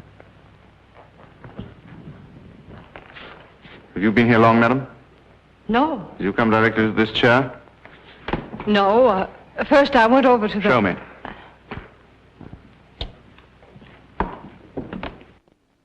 You knew he was meeting Cleaver. Why didn't you tell me? I'm as surprised as you are. You did this to me deliberately. I thought you found danger exciting. From you, not from them. My men are coming. I've got to go through with this masquerade. Good luck. Not here. The neighbors might complain. Careful. Lying to me now may be your conscience. That one careless move. I never make any. We'll go into that later. Here comes my coroner. Murder in the library. What was he reading? You snappy. Where's Joe? You know what to do, Joe. Get everybody's story, where he was and what he saw. We've got to get the books and get out quick. Nail McBurn, first chance you get. He's still with us. Uh-oh. Which one? Over there. What kept you so long? Some nut mistook me for Flagg. Was he going to be here tonight? I wouldn't know. Don't you believe me? Sure, beautiful. Why shouldn't I? You didn't tell the police I know Flagg. Now, just keep your mouth shut and let me handle this. You hired me and you're going to get service. Do you ever have a funny feeling you walked right into something? Mine says there's a bullet looking for me. But keep your eyes open. I need a pal.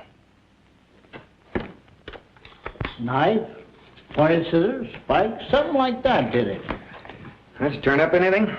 Yes, I did. Miss Ogle. Yes, that's the man. Please, may I go now? You stay at your desk. You and a man named Benson went into the manuscript room with Cleaver. Uh-huh. Said he wanted to talk to me, and then he was called away. Why did you sock Benson? Oh, but I didn't, Lieutenant. He took sick and fainted, didn't you? Then I remembered my first aid, and I was just going for a glass of water when Cleaver sailed over the balcony. I wasn't with them. You're lying, both of you. Am I? All right, don't talk. I'll take the pair of you down to headquarters. Vance, get his gun. Two, eh? Carrying one for a friend? Say, Lieutenant, there was a Cleaver in the book racket. We ought to check the rare stuff. That's a good idea. Walpole, where'd you keep it? Our valuable books, they're safe in the manuscript vault. Let's take a look. Outside line. Huh? Why not? Police orders. Lieutenant Craven says no outgoing calls. Okay.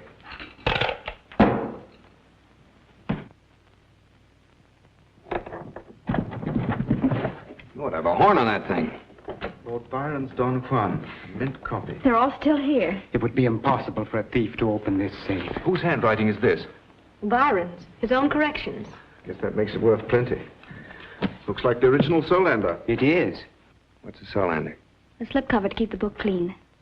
You know books, Mr. Craven. Yes, I'm a great reader. Anything I can lay my hands on. Memory like an elephant. Listen, if Cleaver and his mob are after these and the killer's still in the building, these books go under police protection right now. We'll lock them up at headquarters. All right. Perhaps the police ought to take the Thomas Jefferson manuscript, too. It's a priceless historical document. Oh, yes, by all means. Anything you say. It's over here. I bet you've got a theory all your own, Mr. McBurn. Maybe. I agree with Mr. Craven. You're not telling everything you know. Maybe. Have you any clippings on the theft of the Hamlet Quarto? Yes. I'd like to look them over. I'll get them for you.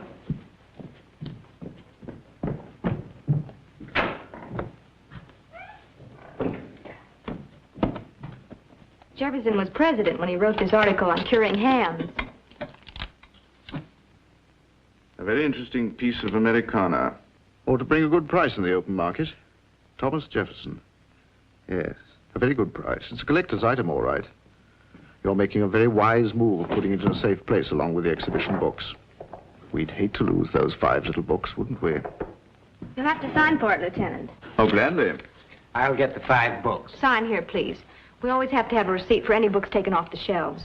Didn't know I could get $150,000 so easily. Lieutenant Craven. Lieutenant Craven. They're gone. And they were right on this desk a minute ago. You were here. Want to search me? I saw no one else come in. Oh, there was a stack boy collecting books. He could have picked them up by mistake. That's right. He was pushing baby carriage 103 or 130. Let's go find him. Need any help, Lieutenant? Not from you. Truck 103 tells his station. It's on the 3rd tier. We're on the 5th now. Why do you want these? Ever have a hunch? What's going on now is tied up with that Hamlet job. I need an angle. You think whoever killed that guard? He's in the building again? Maybe. Where is station 126 in the stacks? 126? On this floor. Show me.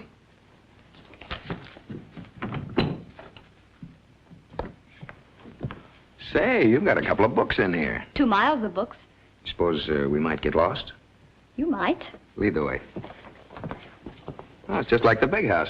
Every book's got a number. The Dewey Decimal System. We classify our books by numbers instead of titles. Very tricky. For instance, a book on agriculture is in the 630 group. And then, say, books on fruits, orchards, and vineyards are classified as 634. There are 10 major classifications. Philosophy is 100, religion 200, literature is 800, history 900. Sold to the little lady in the red hat. Then each volume has an author's number.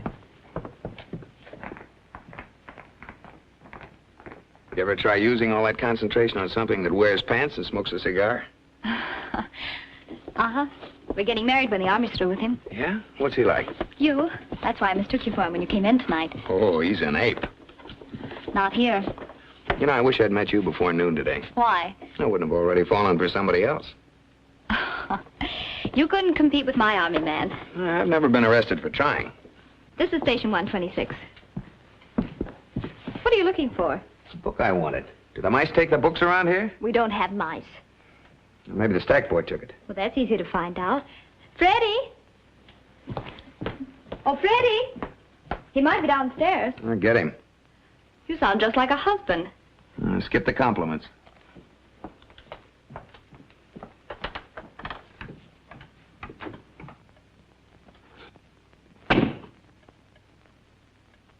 That you, Kay?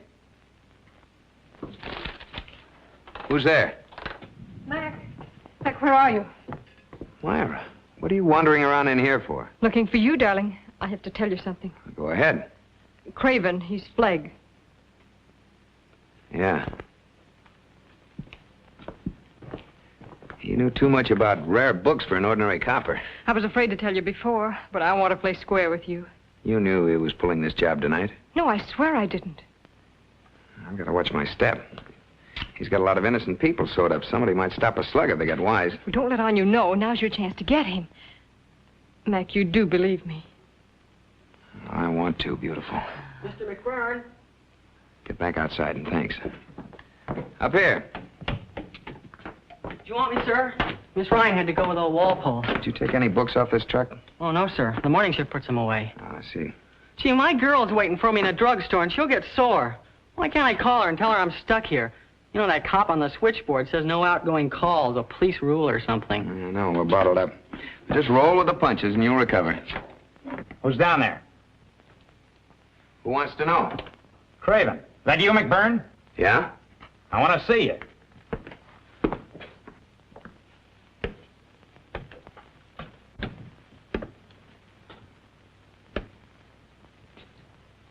Lieutenant Craven.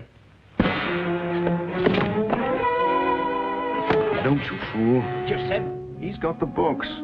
Wake him up.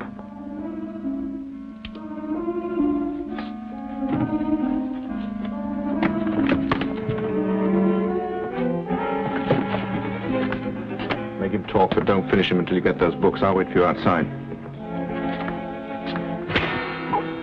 Could I get anyone a drink of water? You've got to stay here. The police don't want you to leave your places. Where's the woman who was in this chair? Where is she? She crossed us up. You know what to do. Go find her. Quit stalling. We know you got him. Don't lie. Where'd you put him?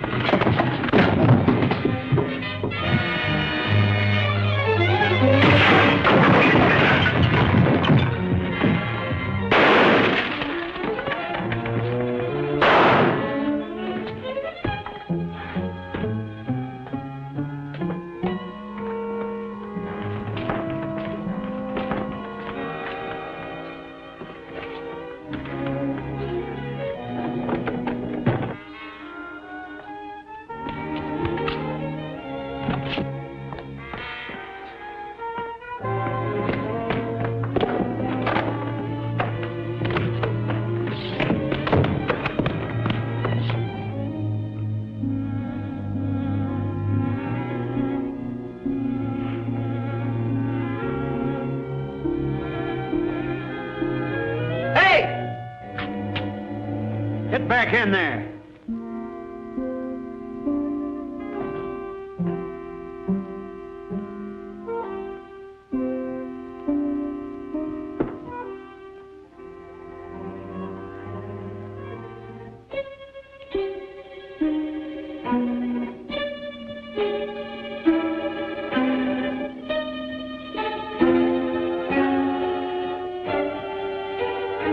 What the devil are you doing here? Came up, smoked a cigarette? Go ahead, but keep your hands high.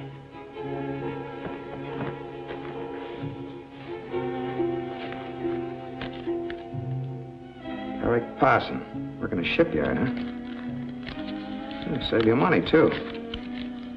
Parson sounds foreign. You German? No. I don't blame you.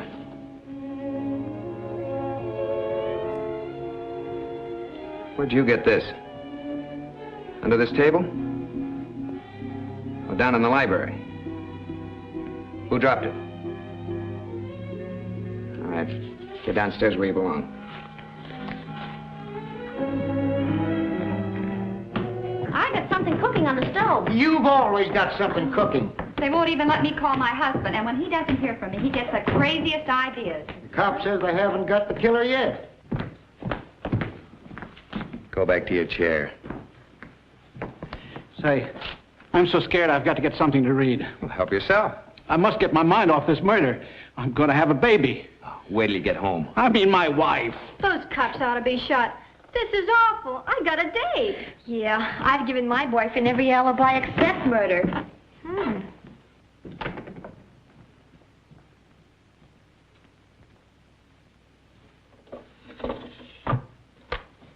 Mac, You like dark rooms, too. just to get out of Flegg's way. What are you doing? Getting the police while I'm still alive. He has men out there. They'll shoot if they see you. I got to risk it before there's any more killing in here.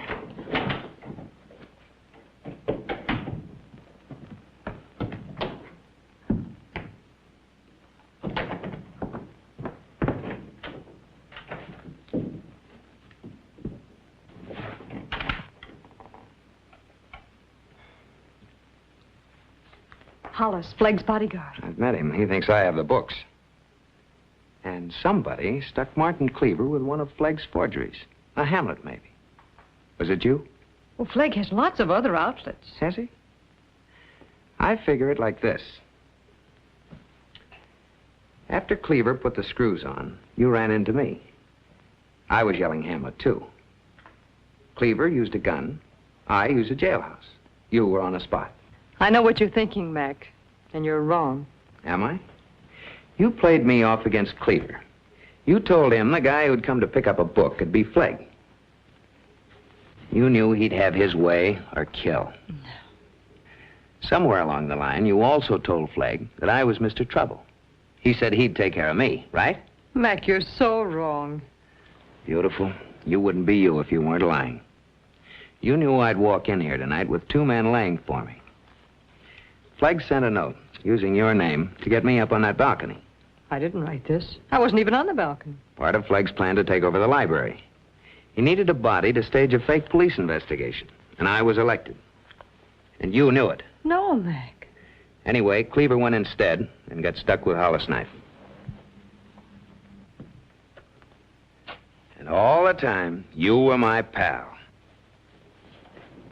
I never believed much in things happening at first sight. But it did, Mac. That's why I was afraid. That's why I wanted to be rid of you.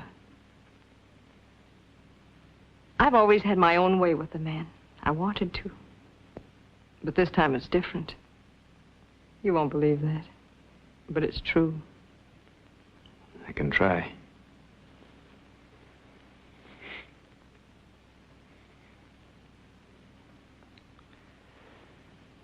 Your kind took a shot at me before. I had no hard feelings. Because you're what I like. You can trust me. Well, I don't expect you to play straight. I just want you to be around and in the clear when this is all over. We can have some fun.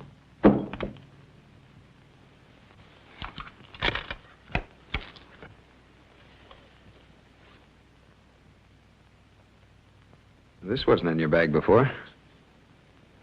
I didn't want to forget an appointment I had at 9:30 at a bookstore on 31st Street. What a client. Makes notes in the middle of murder. I'll be back for you, beautiful, with a riot squad. Mr. McBurn, Yes? I've been looking everywhere for you. Something awful's happening. What? Those policemen, they're fake. I heard them talking. They stole the books. Well, not exactly. I'm going for help. Say nothing and you'll be all right till I get back. I'm terrified. Elmira, keep an eye on the kid. There's a guy in the Army writing letters to her. Got to do our bit. Well, this side looks clear. Careful, they have a man out there. I feel so helpless. They're murderers. We'd better go back to the others. They'll be suspicious.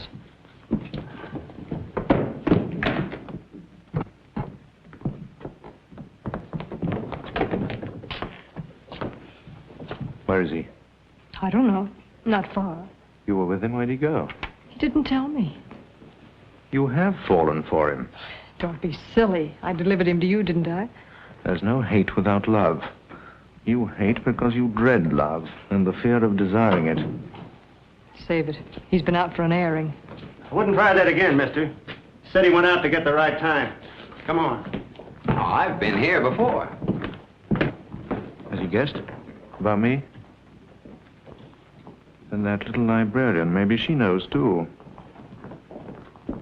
That's all I want to know. You might have stopped a slug. I don't want anybody else to try that. You're all in temporary police custody.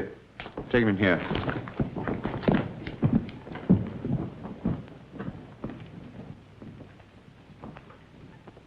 Breaking out of here wasn't a very wise move, McBurn. I got lonesome. Say, don't you think it's time Mr. Cleaver went to the icebox? I'm running this show. Show is the word. We have reason to believe that you know where the missing books are. Wish I had. I can take you downtown and sweat it out of you. Now, if you really mean headquarters, Lieutenant, I'd love that. Oh, Miss Ryan, would you please come here?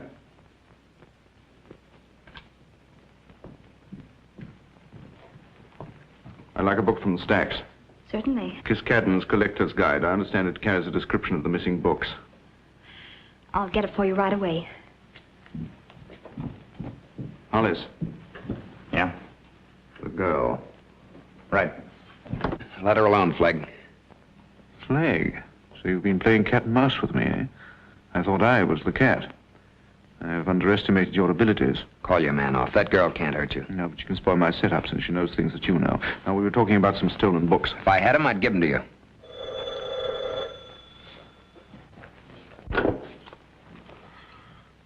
What? Blue signal? Hello? Somebody said blue signal and hung up. That's the signal for an air raid alert. We must stand by for the sirens. This is a fine time to have a blackout. There they go. Everybody must go to the shelter in the basement. We're blacking out. Hey, wait a minute. You can't do that.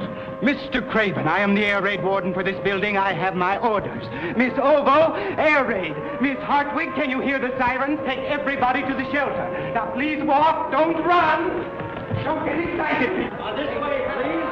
This way. Don't be nervous. Our shelter is bomb-proof. Everything's under control. Don't get excited. Take it easy, folks. Watch your step on the stairs. Take it easy, sir. Keep calm.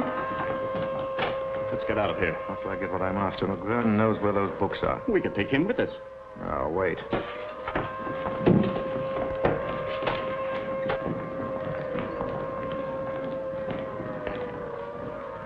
But I tell you, it's too risky.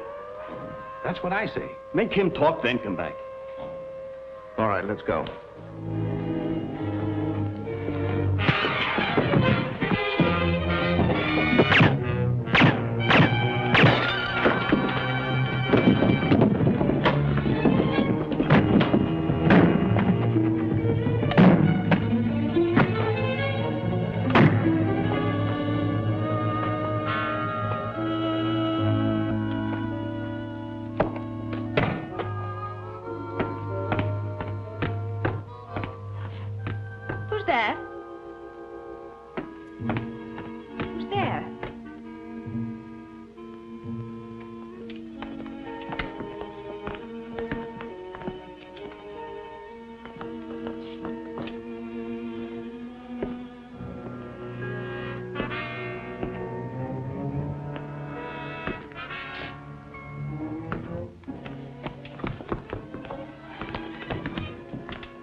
Where are you? Hey!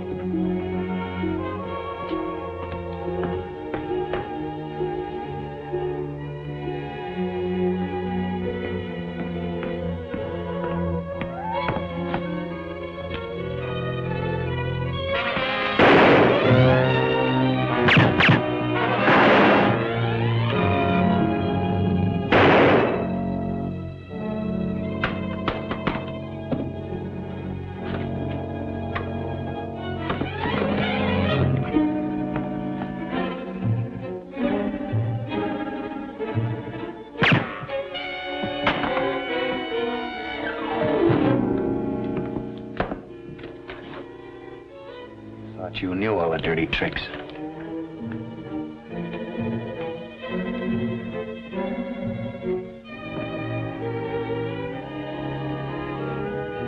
Kay!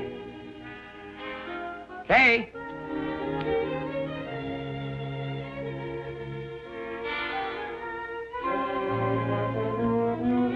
Kay!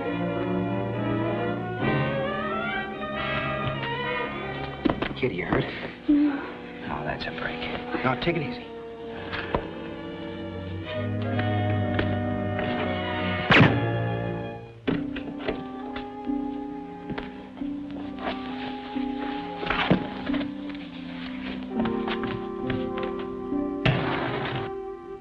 Let me down, Mac. I can walk. You sure?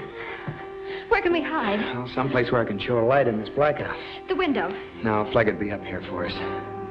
Can we get up on the roof? Yes. Let's go.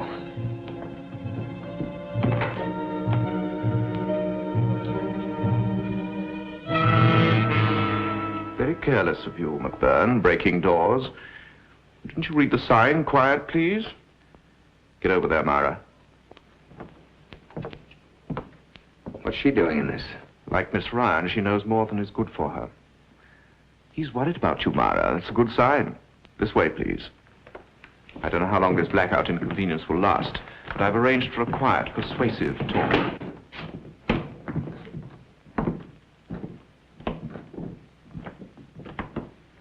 This will do very nicely. McBurn, I'm curious to know who betrayed my identity. You did, sounding off on old books. I'm glad it wasn't an old friend.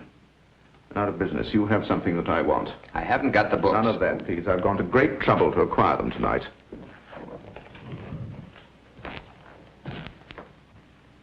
Look, Flegg, let the women go. This is between you and me. Wouldn't you play good cards if you had them? Oh, your racket isn't new. But of all the crazy stunts, trying to put the slug on me in here when you could do it on some dark, quiet street. 2 birds with 1 stone. Well, when you killed the wrong man, why didn't you finish what you started on, me? Because of the emotional suspense, the anticipation of whether you would catch me or not. You see, I belong to a strange breed. We find pleasure in fear and pain. You like to be hurt? It's a form of self-punishment. Oh, well, I'll do all I can for you. I'm sorry, but the game is over. I intend to get what I want. Cleaver went in for books. Why don't you ask his man, Benson? Thank you, I did.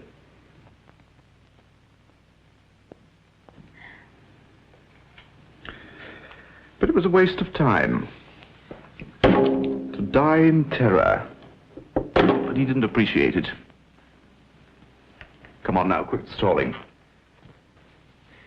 Suppose you find out where the books are after I take the women out of the building. Forgive me, but I wouldn't trust you that far. Since you insist upon being so stubborn, I shall have to do things my way.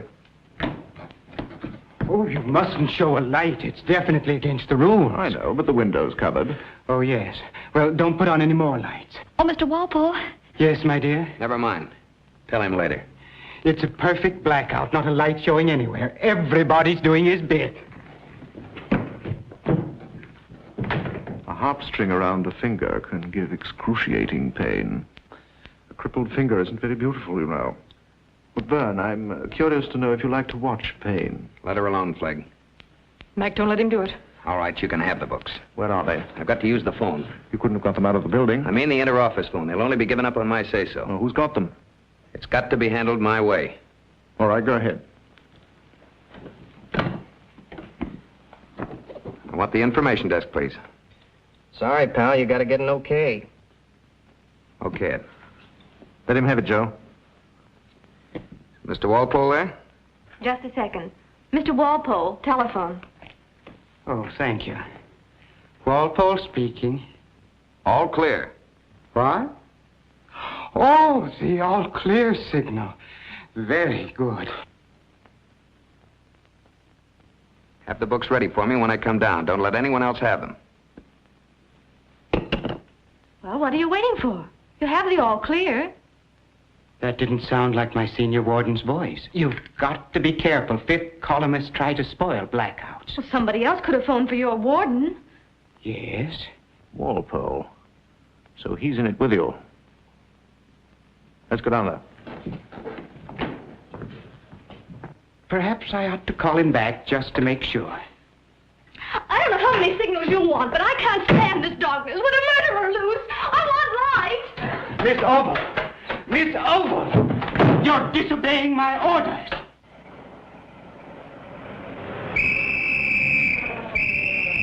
Get those lights out! What's going on here? They won't get those lights out. Come on, officer.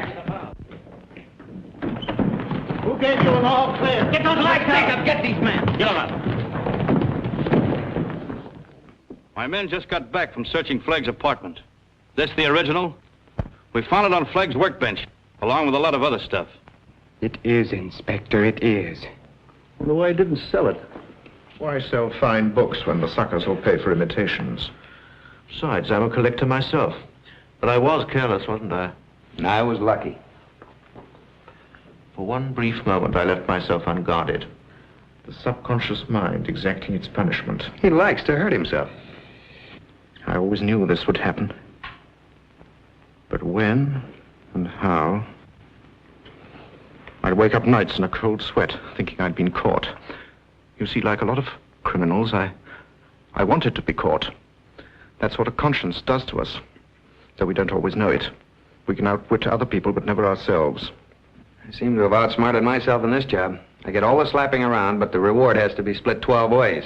Please help recover the Hamlet. They're entitled to a cut. I never argue with the law. Mr. Flagg, won't you please tell us what you've done with those 5 books? I've tried to. I haven't got them. I hate to sound mercenary, but will the library offer a reward? I suppose so, yes. About $5 grand? Oh, you know where they are. No, but I'd hate to go to a lot of trouble just for the exercise. We'll pay $5,000. $2,500. You tempt me. Yes, definitely. Oh, by the way, look for some leads in Cleaver's papers. He didn't work alone. Hope you enjoy the hanging. You wouldn't understand. To die in terror.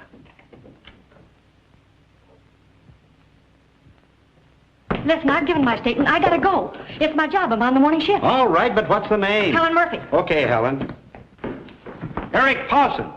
You must stop being frightened. It's all over now. I want to talk to you. Excuse me, please.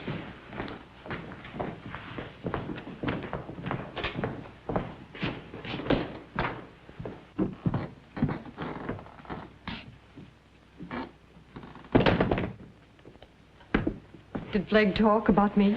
Not a word. Oh, you didn't let him. Thank you, Mac. When I protect a client, I protect him. You're in the clear. Just as you promised. Cigarette? No, thank you. Something's wrong. What is it? Where are those 5 books you lifted off that stack wagon? Don't give me that. You got them and you let Flagg gun for me, thinking I had them. You're out of your mind. Stop acting. You tried to play me off against Flagg. Why not? I was a lucky guy. I might knock off Flagg. That'd make you top man in the racket. A swell setup. And you're made of ice. A retainer.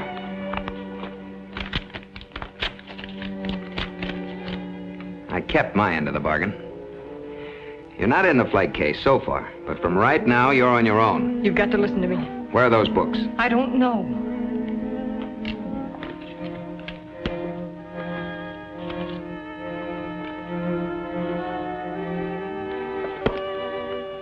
Could be.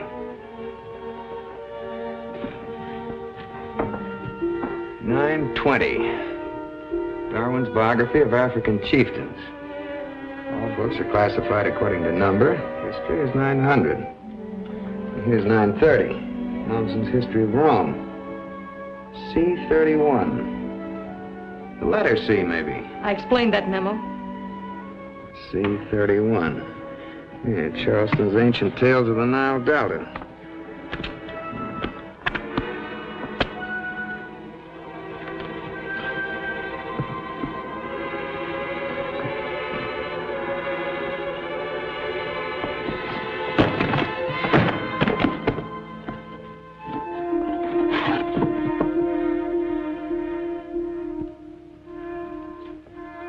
You sure had a date in the morning. With 150 grand. Going to blame a girl for trying? I'd have told you. In a pig's eye. Look, beautiful, nothing ties you to the killings tonight. No proof. But I'm going to nail you for the Hamlet forgery. Revenge? No, to teach you a lesson. You had me going for a while. But a man doesn't mean a thing to you. You live for little Myra and nobody else. And you'll always be that way. Mac. What you said was true until you came along. Oh, don't hand me that one. Any dame who worries about her hat in a taxi. That was the tip-off to me. But I didn't want to believe it. Mac, I love you. It's the first time I've ever been able to say that to any man. Oh, lay off. You've yelled wolf too many times. I wanted to give you a break. But you tried to destroy Kay, that innocent kid. You were the only one who knew she'd spotted Flagg. And you tried to tip him off about it. I couldn't help it. I was jealous. You? No. You wanted to convince Flagg you were on his side, and that was your big mistake, sister. You were falling for her. No, she doesn't mean a thing to me, only what she stands for. She's waiting for some guy in the Army. Yeah, but you wouldn't get it. There are thousands like Kay, and a lot of guys in the Army counting on him, daydreaming about things after the war. Her useless death would have hurt him. Yeah, maybe I am a sentimental slob, but I don't buy that. Thanks for the buggy ride.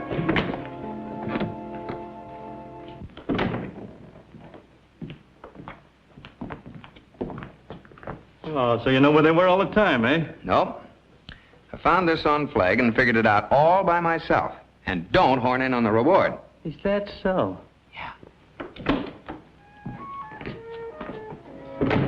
Mac, you have to see me home.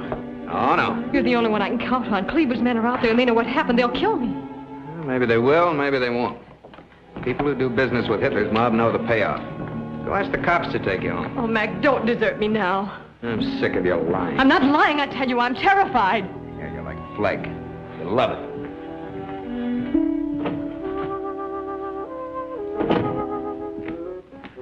Good night, or I mean good morning. Exciting night, wasn't it? Mr. Walpole, would you mind seeing me home? I don't want to go out alone. Why, there's nothing to be afraid of now. Flegg's been taken to headquarters, and our streets are the safest in the country.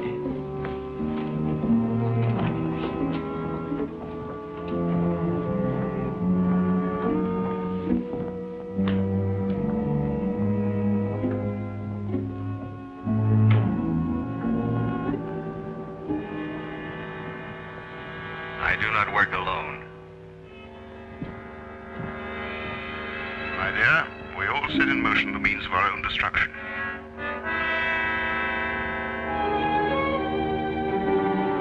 You know where I could get a taxi? Not around here, but there's a stand 4 blocks down.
That dummy, which way did he go? Headed east towards Main Street. What's up?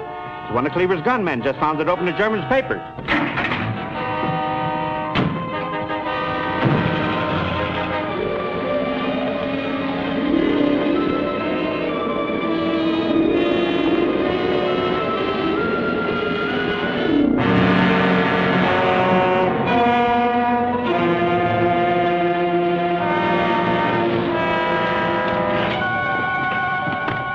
Wait a minute here.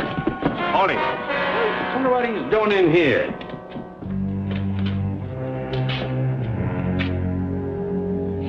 He got her all right. Night.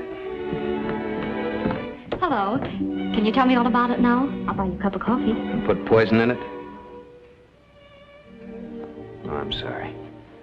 I guess you're not all alike, but right now I'm not very good company.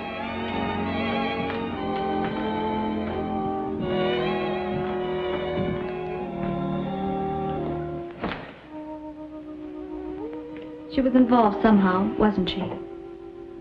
You liked her, too. I feel like a guy who's lost his pet cat. Did you ever have a cat when you were a kid? Mama said Dad to go.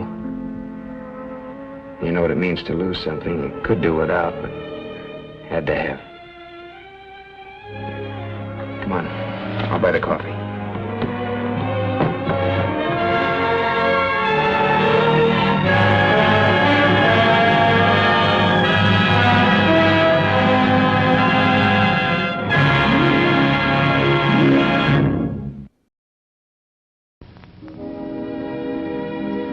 And now, folks, it's time to say goodnight. We sincerely appreciate your patronage and hope we've succeeded in bringing you an enjoyable evening of entertainment. Please drive home carefully and come back again soon. Good night.